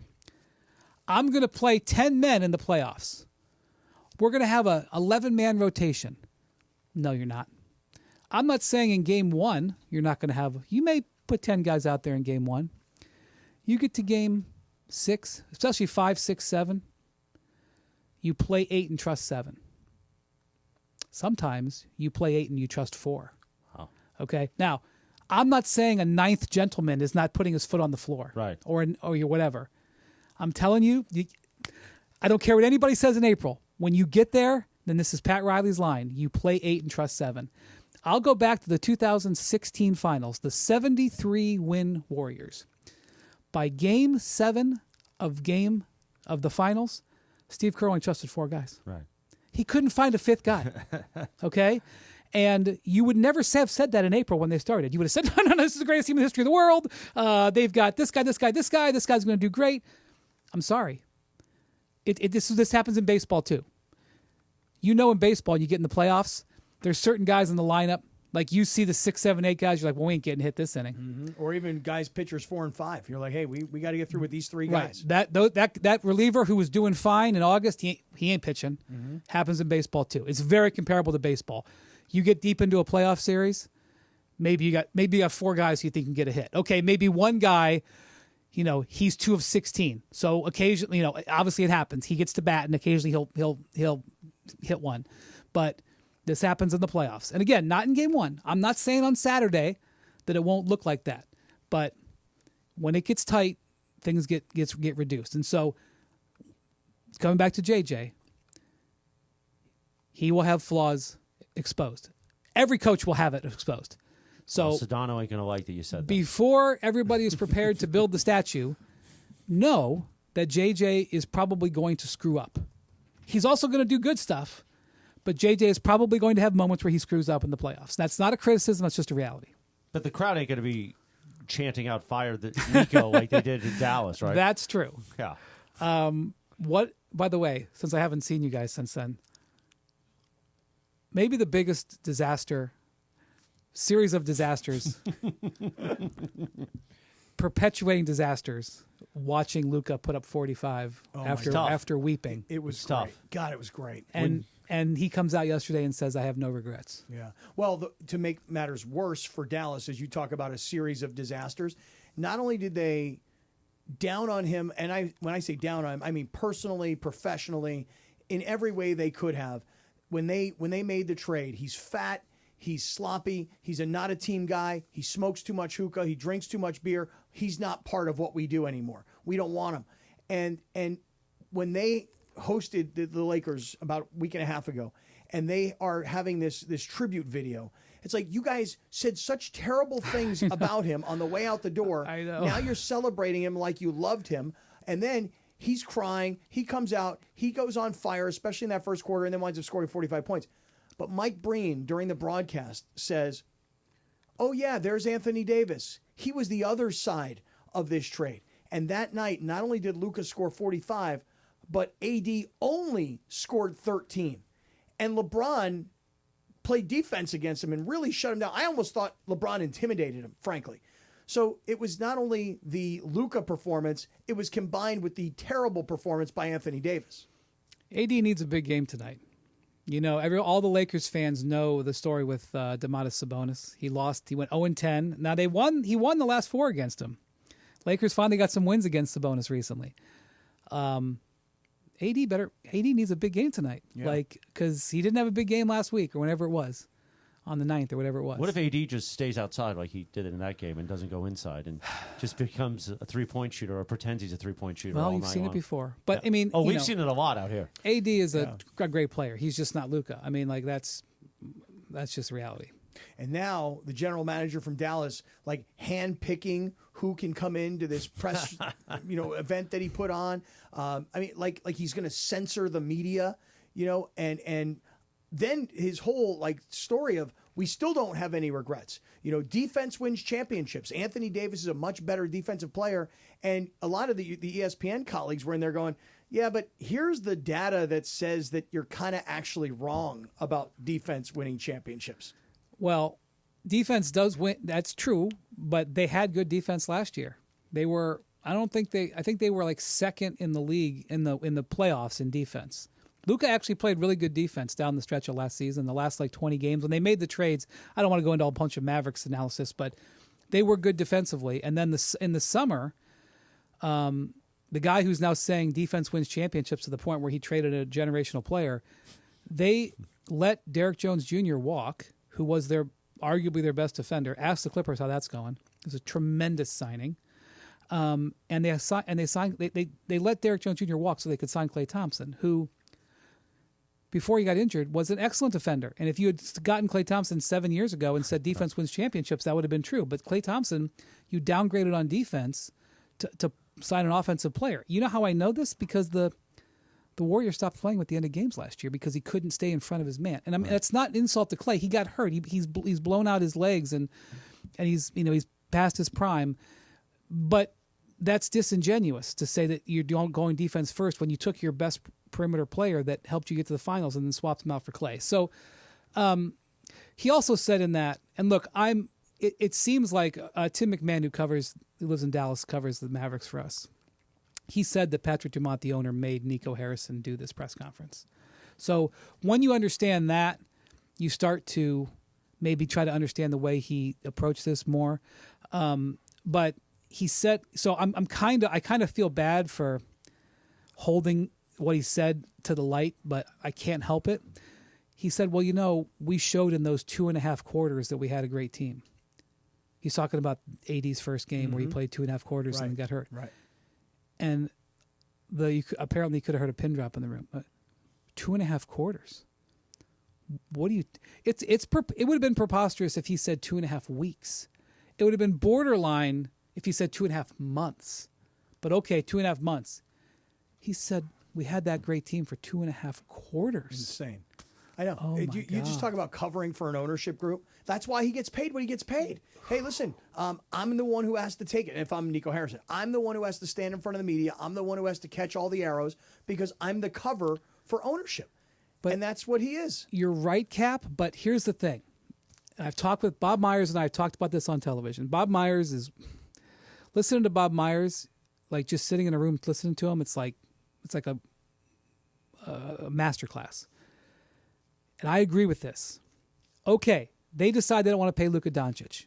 Regardless of whether or not you agree with that decision, they made this decision. And maybe it was made by ownership, maybe it was made by the GM. It doesn't matter. They make that decision. I don't agree with it. Okay. They decide Anthony Davis is the player they want for Luka. Again, I don't like that trade, but I can you can present your case and say you want to play with defense and we think he goes with Kyrie. Okay. I'll get there.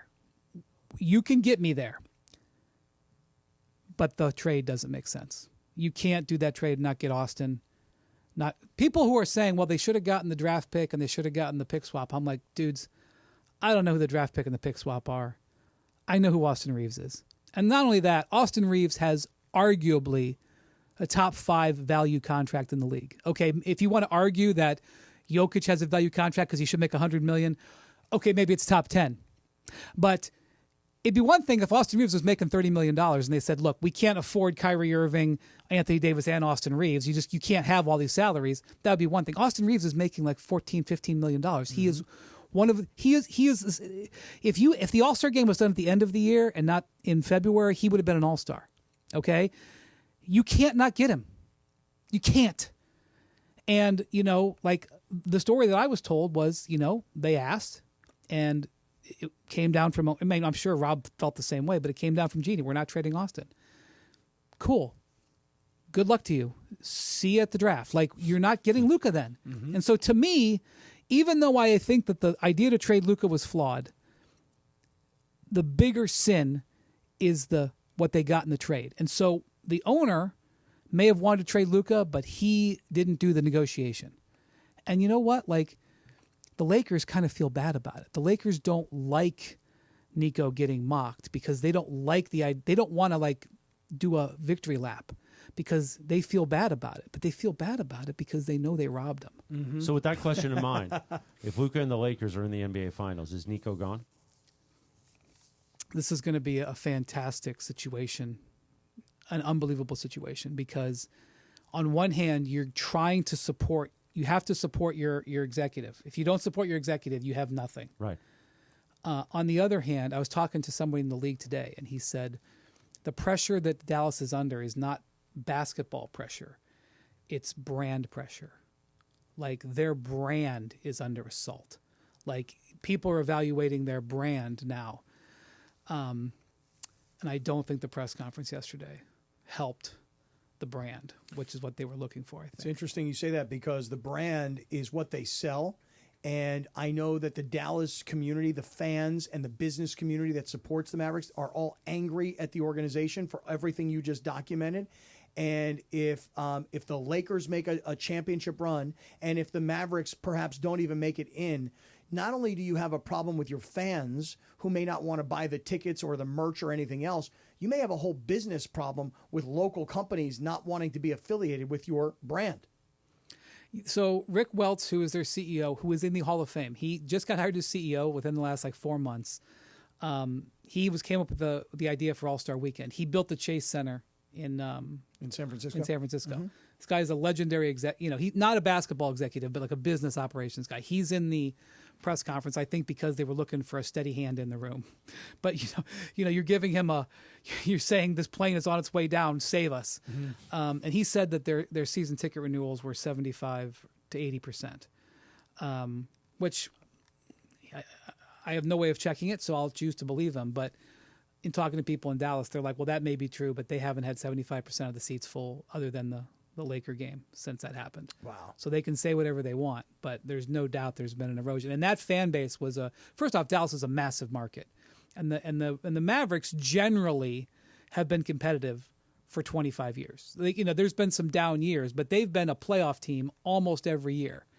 Obviously, they've gone to several finals. It was a robust market. It's not the Lakers, but it's robust. It's definitely top 5, 6 in terms of quality of the market, quality of the franchise, and the damage is pretty huge. I mean, just think about it this way: it's hard to compare to Kobe because Shaq came and that's when the Lakers were winning. But imagine 6 years into Kobe's career, he had 3 rings, so I can't really compare it. But imagine if Kobe got traded for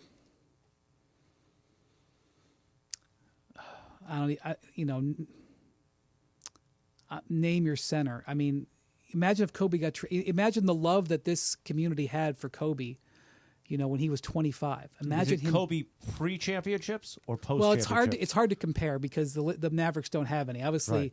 If Luka had won championships, they wouldn't have traded him. But just think about trading Kobe at 25. Everybody, by the time Kobe was 25, I mean, he was a proven champion, but everybody knew this guy was a first ballot Hall of Famer. Right. The concept of trading him for another All-Star, I'm trying to think of who would have been comparable in like 2004, 2005. But think of trading him for like an All-Star center, but not a guy who was going to be a first ballot Hall of Fame. Well, maybe AD will be, but you see my point. Like, compare that. Like that's what Dallas. That's did. what Dallas feels like. Their fan base lost. They were looking at this guy like this guy's going to play for 20 years.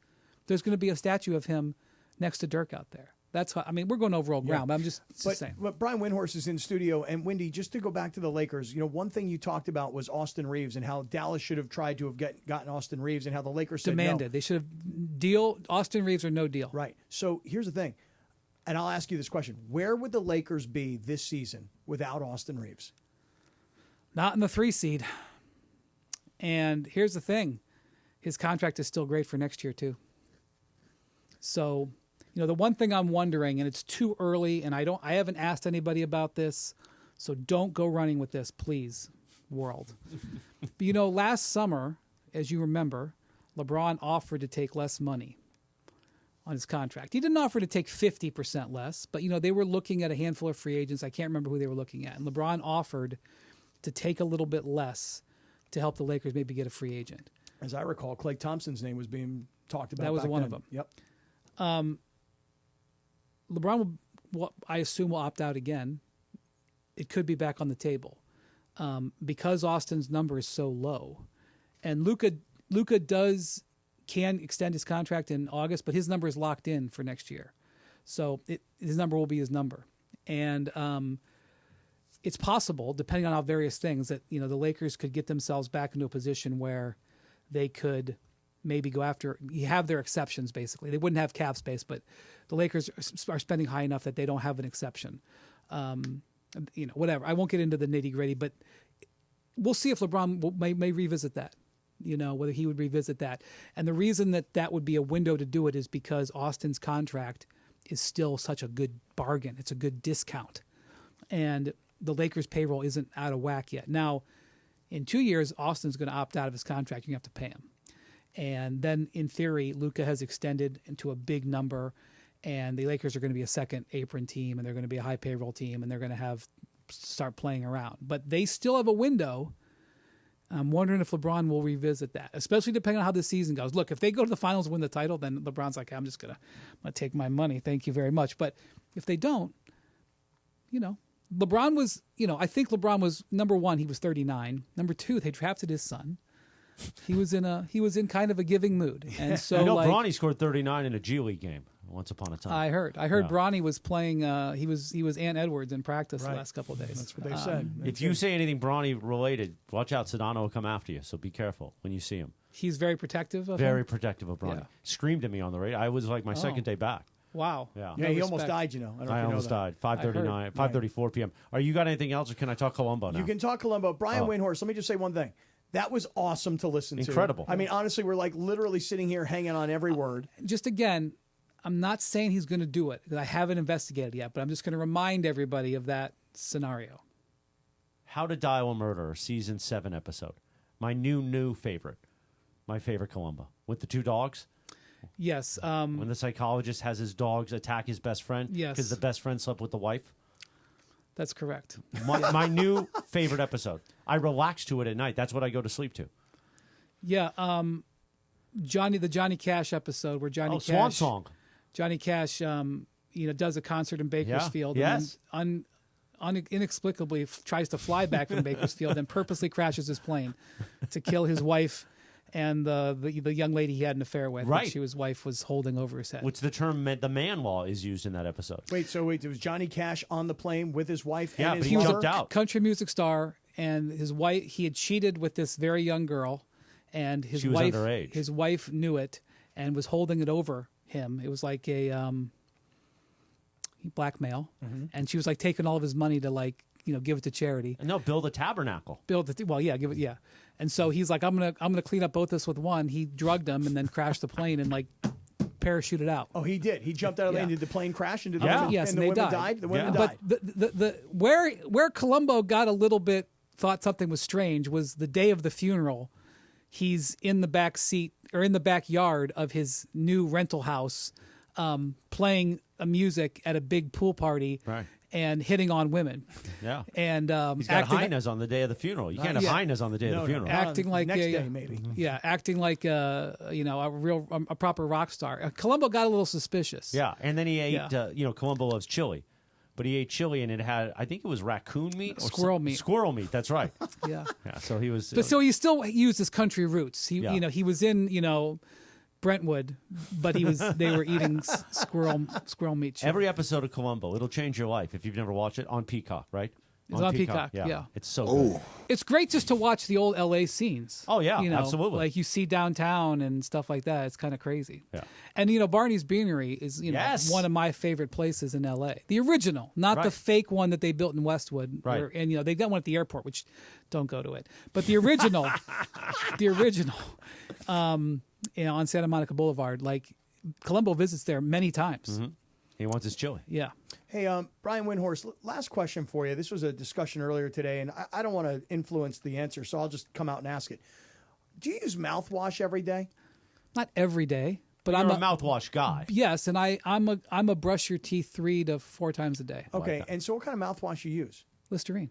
This is Why are you This asking is everybody about unbelievable. scope? This is unbelievable. The green Listerine. Right, because here's the thing. I brush my teeth 3-4 times a He day. doesn't use mouthwash. I floss But I 2 don't do it times. every day, just to be clear. Okay. I know Lindsay does it after every meal. I'm not doing that. Right. But, And everybody here is like, wait, you don't use mouthwash? I'm like, no, I don't use mouthwash. And I'm Not every getting day. judged. I feel like... to be honest with you, I'm on the road 150 days a year. I don't travel with it because if it spills, you're in deep. What if you get the little travel bottles, though? Well, I'm sorry, I don't do that. But, Okay.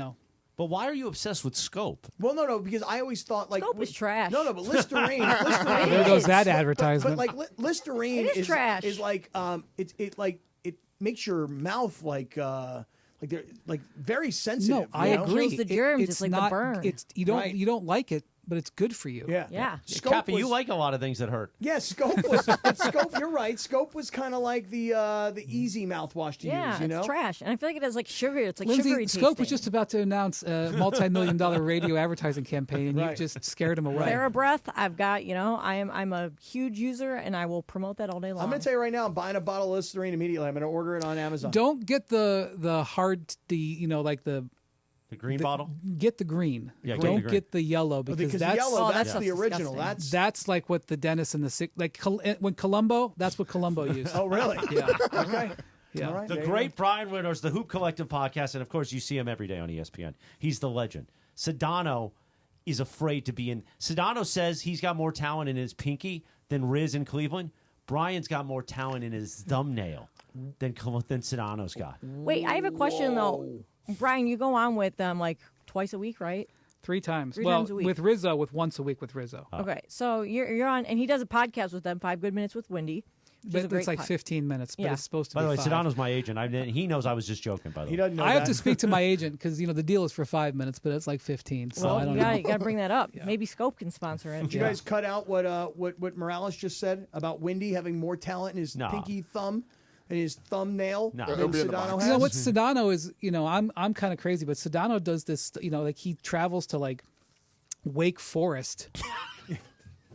Hey, if you play in the Big Ten, he or in that's the hard. ACC, he knows you, bro. I'm like, I see him every week. Where are you going this week? Oh, I gotta take 3 flights to get to Starkville. Oh yeah, Mississippi. Oh yeah, dude. You don't understand. Last night, I mean, like he's crazy. He's watching the game last night, this Golden State game, and all he's thinking about is what his travel plans will be. Right. If Golden State loses, okay, that's going to make things easier because then we can just go from Sacramento down to Golden State for the next game or something like that. But now he's got to go because Golden State won. Now he's got to fly all the way from Sacramento to Memphis. Yes. Then he's got to go. He's got to do the next part of the play-in in Memphis, and then he's got to leave Saturday morning at 7 a.m. in Memphis to fly to Salt Lake City. Yeah, to but get to those Salt are Lake to big get to LA. cities. No, Like in the fall, he's going to Winston-Salem. Oh, it's ridiculous. It's unbelievable.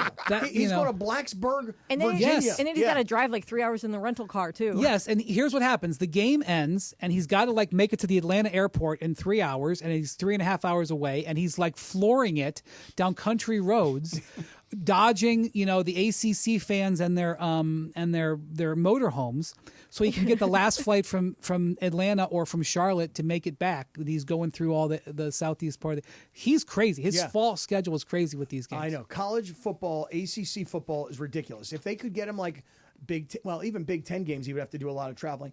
But if they could get him like Big 12 games, where he could at least go to the Midwest of the United States. These teams, like I'm a little bit of a nerd like this. I was paying attention to how they were traveling. You know what JSX is, right? I love JSX. I use it in December to go to see Yachtly Crew in Vegas. Okay, so you know what those planes are. They're little planes. Yeah. They're designed to fly from... A little smaller than I thought, honestly. I thought it was a little tiny inside. Okay. They're designed to fly from L.A. to Vegas, from Scottsdale to Burbank, etc. Right. Exactly. I'm not going to put out these teams' business, but, like some of these Western teams are like taking those planes to like Maryland and South, Clemson, and they can't make it back on one. Right, they got to stop and refuel. Yeah. And they're refueling in the middle of the night in like Albuquerque and Wichita. Yeah. Like it sucks. Yeah. Like JSX is nice, but it's not designed to fly for 5 hours. No, and nor would you want to be on there for 5 hours. So like, Sedano, like this whole, we're going to pretend we're going to go in the ACC and the Big Ten. Like it ain't no picnic. The football teams are chartering big planes, but I'm just telling you, UCLA's travel situation sucks. So I'm just going to tell you that right now. Yeah, their coach has told us plenty. He's right. Yeah. Because I track these kind of things. Yeah, Mick Cronin is all over this whole travel He's thing. right. It's not just the distance. Like they're not getting like, yeah. I'm just telling you. Sedano's first world sucks. problems. Sedano's travel. Well, that's why you have it all figured out. That's why you live in the dead smack in the middle of the country, so you can fly wherever you want and not have to go back and forth, right? Yeah, but when I fly to LA, I have to fly to the BITCH terminal, and What's the BITCH terminal? Well, the Tom Bradley one? Terminal 5. Oh, no. Gate 52. Oh, it's the worst. Oh, no. And you got to take the bus. Oh, that's really? Am I allowed to say that word? Am I allowed to say? Yeah, of course you are. Yeah, I won't even tell you the word that Kappa used on the air It's yesterday. the bitch terminal. Oh, my Yeah. God. And, when you fly to Omaha, you got to use the bitch terminal. and it's And you have to get on the shuttle? And it's very, very emasculating, and it's very depressing. Hey, Sedano has Terminal H, and Wendy has Terminal B. Yeah. Exactly. Terminal B. Wendy, it's always a pleasure, my friend. Thanks, guys. Oh, my God. That was way more than 30 minutes. It was commercial free. It's not That was like 43 minutes commercial free. We're going to combine We're not going the to get 30. that scope ad in now. Cappy, why don't you tell us about Prize Picks? Is that what I'm telling No, everybody you're telling about? us about Avner Gat. Okay, I would love to. Avner Gat, here's the thing. If your home is flooded and there is severe damage, and now you call your insurance company and you find that they're like turning on you, they don't want to approve a replacement living arrangement, the adjuster just has ghosted you completely. Here's what you do. Take a big old deep breath, and that's when you call Avner Gat. Avner is one of Southern California's largest public adjuster firms, which means he works for you. He's on your side. The insurance company has their adjuster. You have your adjuster. They have an insurance adjuster. You have a public adjuster. Your adjuster works for you. His job, Avner's job, is to get you the most money that you deserve. Whereas the insurance adjuster, his or her job is to make sure that they don't give you as much money as you need. Avner and his team have decades of experience. They've got a ton of passion for helping people. And the thing is, Avner takes the calls himself. So let me just tell you this. When the insurance companies find out that Avner Gat is on the case, look out, sucker, because they don't want anything to do with Avner Gat. So if it's a toilet overflow, a broken water line, a burst supply line, a broken fire sprinkler, whatever the water damage is, you call Avner Gat. 818-917-5256. 818-917-5256. Visit them online at avnergat.com. Avner Gat, you call, he answers. You'll know it's him when he says, hello. Avner Gat, your claim, our game. Hey guys, it's Sedano. Los Angeles International Airport's People Mover trains begin rolling early next year as part of LAX's ongoing investments to transform and improve your travel journey. The People Mover trains will quickly move guests between their terminals and our new consolidated rental car center, metro trains and buses, economy parking, and Kiss and Fly lot. The trains will make it simple and fast to get to your LAX destination in 10 minutes or less, and trains depart every 2 minutes beginning in early 2026. Learn more at lawa.org/ESPN. Cappy here to tell you about my great friends at Ocean Subaru of Fullerton. I'm a huge fan for so many reasons. The safety, technology, versatility, reliability, and they're all about the Subaru Love Promise. The cars are spacious and sporty. You got to go see my boy Omar and his team at Ocean Subaru of Fullerton. They're focused on your needs, and they're the most knowledgeable people when it comes to getting you into the right Subaru. Ocean Subaru, 1100 South Euclid in Fullerton, just off the 91 freeway. Go to OceanSubaruOC.com. That's OceanSubaruOC.com. Ocean Subaru of Fullerton, where every journey starts with love. Every 40 seconds, a child is reported missing. That's 2,000 children every single day. It's a heart-wrenching reality that we can no longer ignore. Find the Children is a non-profit organization dedicated to helping find missing kids. You can be a part of their mission by donating your unwanted vehicle, running or not. Call 1-800-294-0222. We guarantee that you will receive the maximum tax deduction. We provide fast, free pickup with 24-hour response. Call 1-800-294-0222. Find the Children provides crucial resources to help find missing children and educational materials to teach kids how to recognize and avoid predators. Our recovery programs have a proven track record of reuniting kids with their families. It's time to act. Donate your unwanted or unused car. Help us build a world where every child is safe. Pick up the phone and call 1-800-294-0222. Together, we can bring these kids home safely. This advertisement was paid for in partnership with Cars R Us and Find the Children. Don't navigate the legal system alone. Hey, it's Travis. At the personal injury law offices of Joseph S. Normand, they will fight tirelessly to get you the max compensation you deserve. Joe and his team understand the emotional and financial toll that an injury can take on you and your life. Call 213-747-2000 or visit normandlegal.com. The law offices of Joseph S. Normand have helped thousands of people like you recover millions of dollars in settlements and verdicts. Visit normandlegal.com or call 213-747-2000. Your recovery is their priority. If you have ever thought about remodeling your bathroom but were worried it would take too long or cost too much, then stop worrying. Right now, Jacuzzi Bath Remodel has designed a collection of high-quality custom products and perfected the one-day remodeling experience so you can enjoy your new bathroom faster than ever before. It's a worry-free bath remodel from the most trusted brand name in the business, Jacuzzi. A jacuzzi bath system fits in your existing tub space. It's a no-mess installation with an amazing style selection, factory-certified installers, and a limited lifetime warranty. Call 800-717-4599. That's 800-717-4599 right now and get 50% off installations with no interest and no payments for 12 months. Replace that old bathtub today with a walk-in shower for a safer bathing experience. If you have lived in your home for over 15 years, it's time to remodel your bathroom. For a virtual or in-home appointment, call 800-717-4599. That's 800-717-4599. 800-717-4599.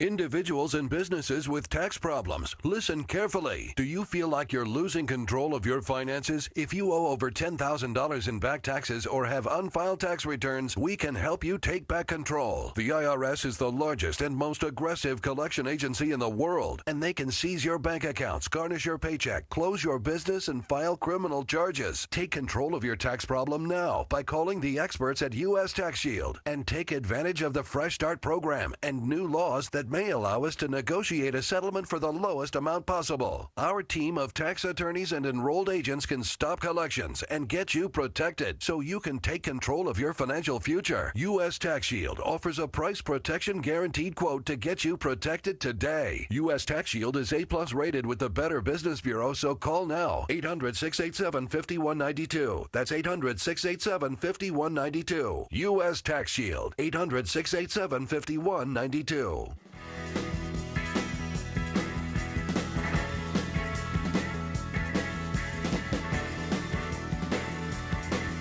5:49, 11 minutes in front of 6 o'clock. Final segment as we get ready for the Seller's Advantage Dealer's Choice Real Deal with Cappy. I'll tell you who the real deal is. The great Brian Windhorse. What a time that was. Is that amazing? That was Marconi-like radio from the great Windy right here on Sedano and Kap. Feel it, baby. Oh, I hit the post for you. You didn't think I was going to hit it. You think if Sedano was here, there would have been times where he would have interrupted Windy and just started yelling at him? No, I'm not going to get it. I already took the shot at Sedano, which I shouldn't have done. You he's my agent. But you did. You took it. I didn't take the shot, You per did. se. You took it. I made a joke. Oh, it was a shot. I made a funny. Hey, let me just do this before we get rolling here. Sedano's got more talent in his little finger than you do, for sure. Okay, Cappy. I understand that. You know what I mean? I do indeed. I do. But I'm worried about what he said about Riz, and then I'm worried about what you said about Sedano. And I didn't say anything about Sedano. You didn't know you did. No, It's we on edited tape. it out. No, it's on tape. We It cut was the said. tape. No cutting the tape. I'm worried about a love triangle here. You want to sell your house? Before you call an agent, call Seller's Advantage. They'll buy it as is with a competitive cash offer. No repairs needed. They make selling easy. Call 888-390-AS-IS for a no-obligation offer or visit sellersadvantage.com.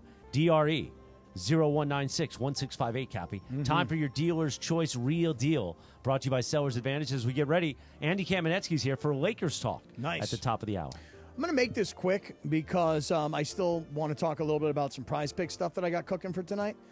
But I'm going to make this relatively quick tonight. Clipper Daryl.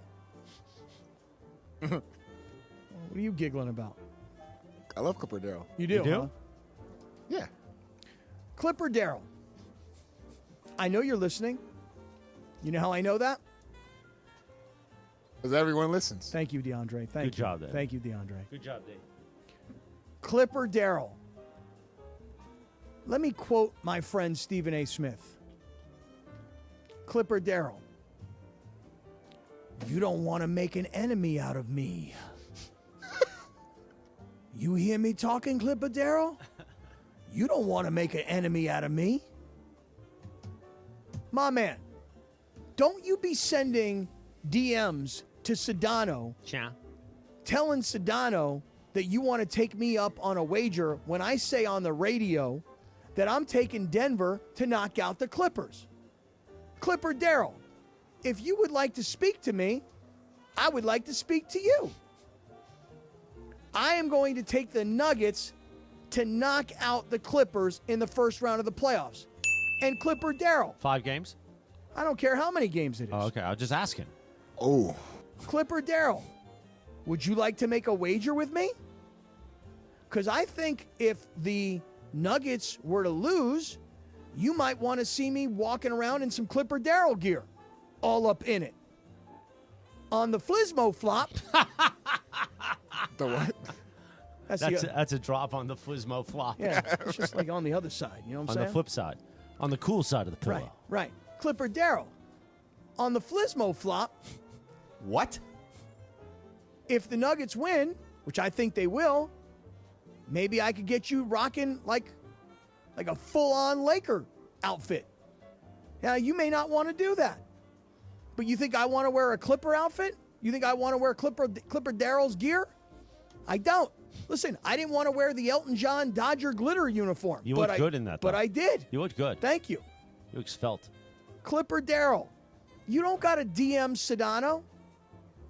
Are you saying you want him to DM you? I'm saying if you want me. Your DMs are open for him? You know how to find me. I'm very easy to get a hold of. Pretty much everybody has my cell phone number. Pretty much, I mean, literally everybody has my phone number. And I don't have 2 phones. I'm not like those cool Uber drivers that got 2 tree phones.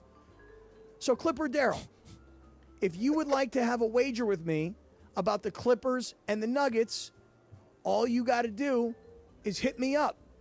But like Stephen A. would say, you don't want to make an enemy out of me, Clipper Daryl. But he's Clipper Darrell, which means he's got San Diego roots, which so do you. I mean, I don't know if he was Clipper Darrell when they were the San Diego Clippers. You want me to tell you some Bill Walton stories about the old San Diego Clipper days? I'll do it. By the way, we took your blood pressure before the show. Yeah. And we were going to do a bit today that we took your blood pressure on the air. Mm-hmm. You want to strap in? We got a few minutes here. I get very nervous when it comes to... You've got to check your blood pressure. To blood pressure. But I'll do it. Hey, while we're getting ready for blood pressure talk here, I want to tell everybody about Prize Picks. I want to remind you to download the Prize Picks app, use the code CAPPY, K-A-P-P-Y, make a $5 play, get a $50 bonus instantly. But if you have not yet downloaded Prize Picks, let me incentivize you with this. Starting with the play-in that's happening now, every lineup you make on Prize Picks will enter you in the Takes Two Tickets sweepstakes, which means you and a guest could have a VIP trip to the championship, a trip to the ship. I'm telling you right now, you and a guest, VIP, courtside, sitting there watching the basketball championship round. And I'm talking the whole thing, man. Flights. The whole mishpucha. The whole deal, okay? So Prize Picks is the best place to win cash while watching sports, and you can join millions of users and sign up today by downloading the Prize Picks app, using the code CAPPY, K-A-P-P-Y, making that first $5 lineup and getting that $50 instantly. Prize Picks, run your game. And let's see if we can't find somebody that's going to win that trip to the ship. All right, what's the deal? Put the cuff on. Take your blood pressure. Okay, you're going to cuff me here. Now remember, that line's got to be on your artery. Okay. Now I want to see if it rises during the show. Okay. Because it was a little high. Do I move it up higher than my elbow? Yeah, right there. Okay. I don't like. Let's move that line to your artery. I don't like having my blood pressure taken. What's I don't know. Why is it? How am I supposed to? I'll strap you in. All right, strap me in here. All right, here comes Morales. He's strapping me in. All right, here comes. All right, go ahead. Go ahead. Okay. All right, very good. And here comes my blood pressure. I get very nervous. Every time I go to the doctor and they take your blood pressure, I get super nervous. Like I get really freaked out that they're going to tell me something bad and they're going to tell me you can't leave and, you got to go. You're not supposed to talk while you're getting your blood pressure taken. Then it's going to be really high probably. No, it was high. It wasn't high. Your top number was a little high, but your bottom number was really good. Your heart rate was like 51, while Lindsay's was like 127, which isn't great. Mm-hmm.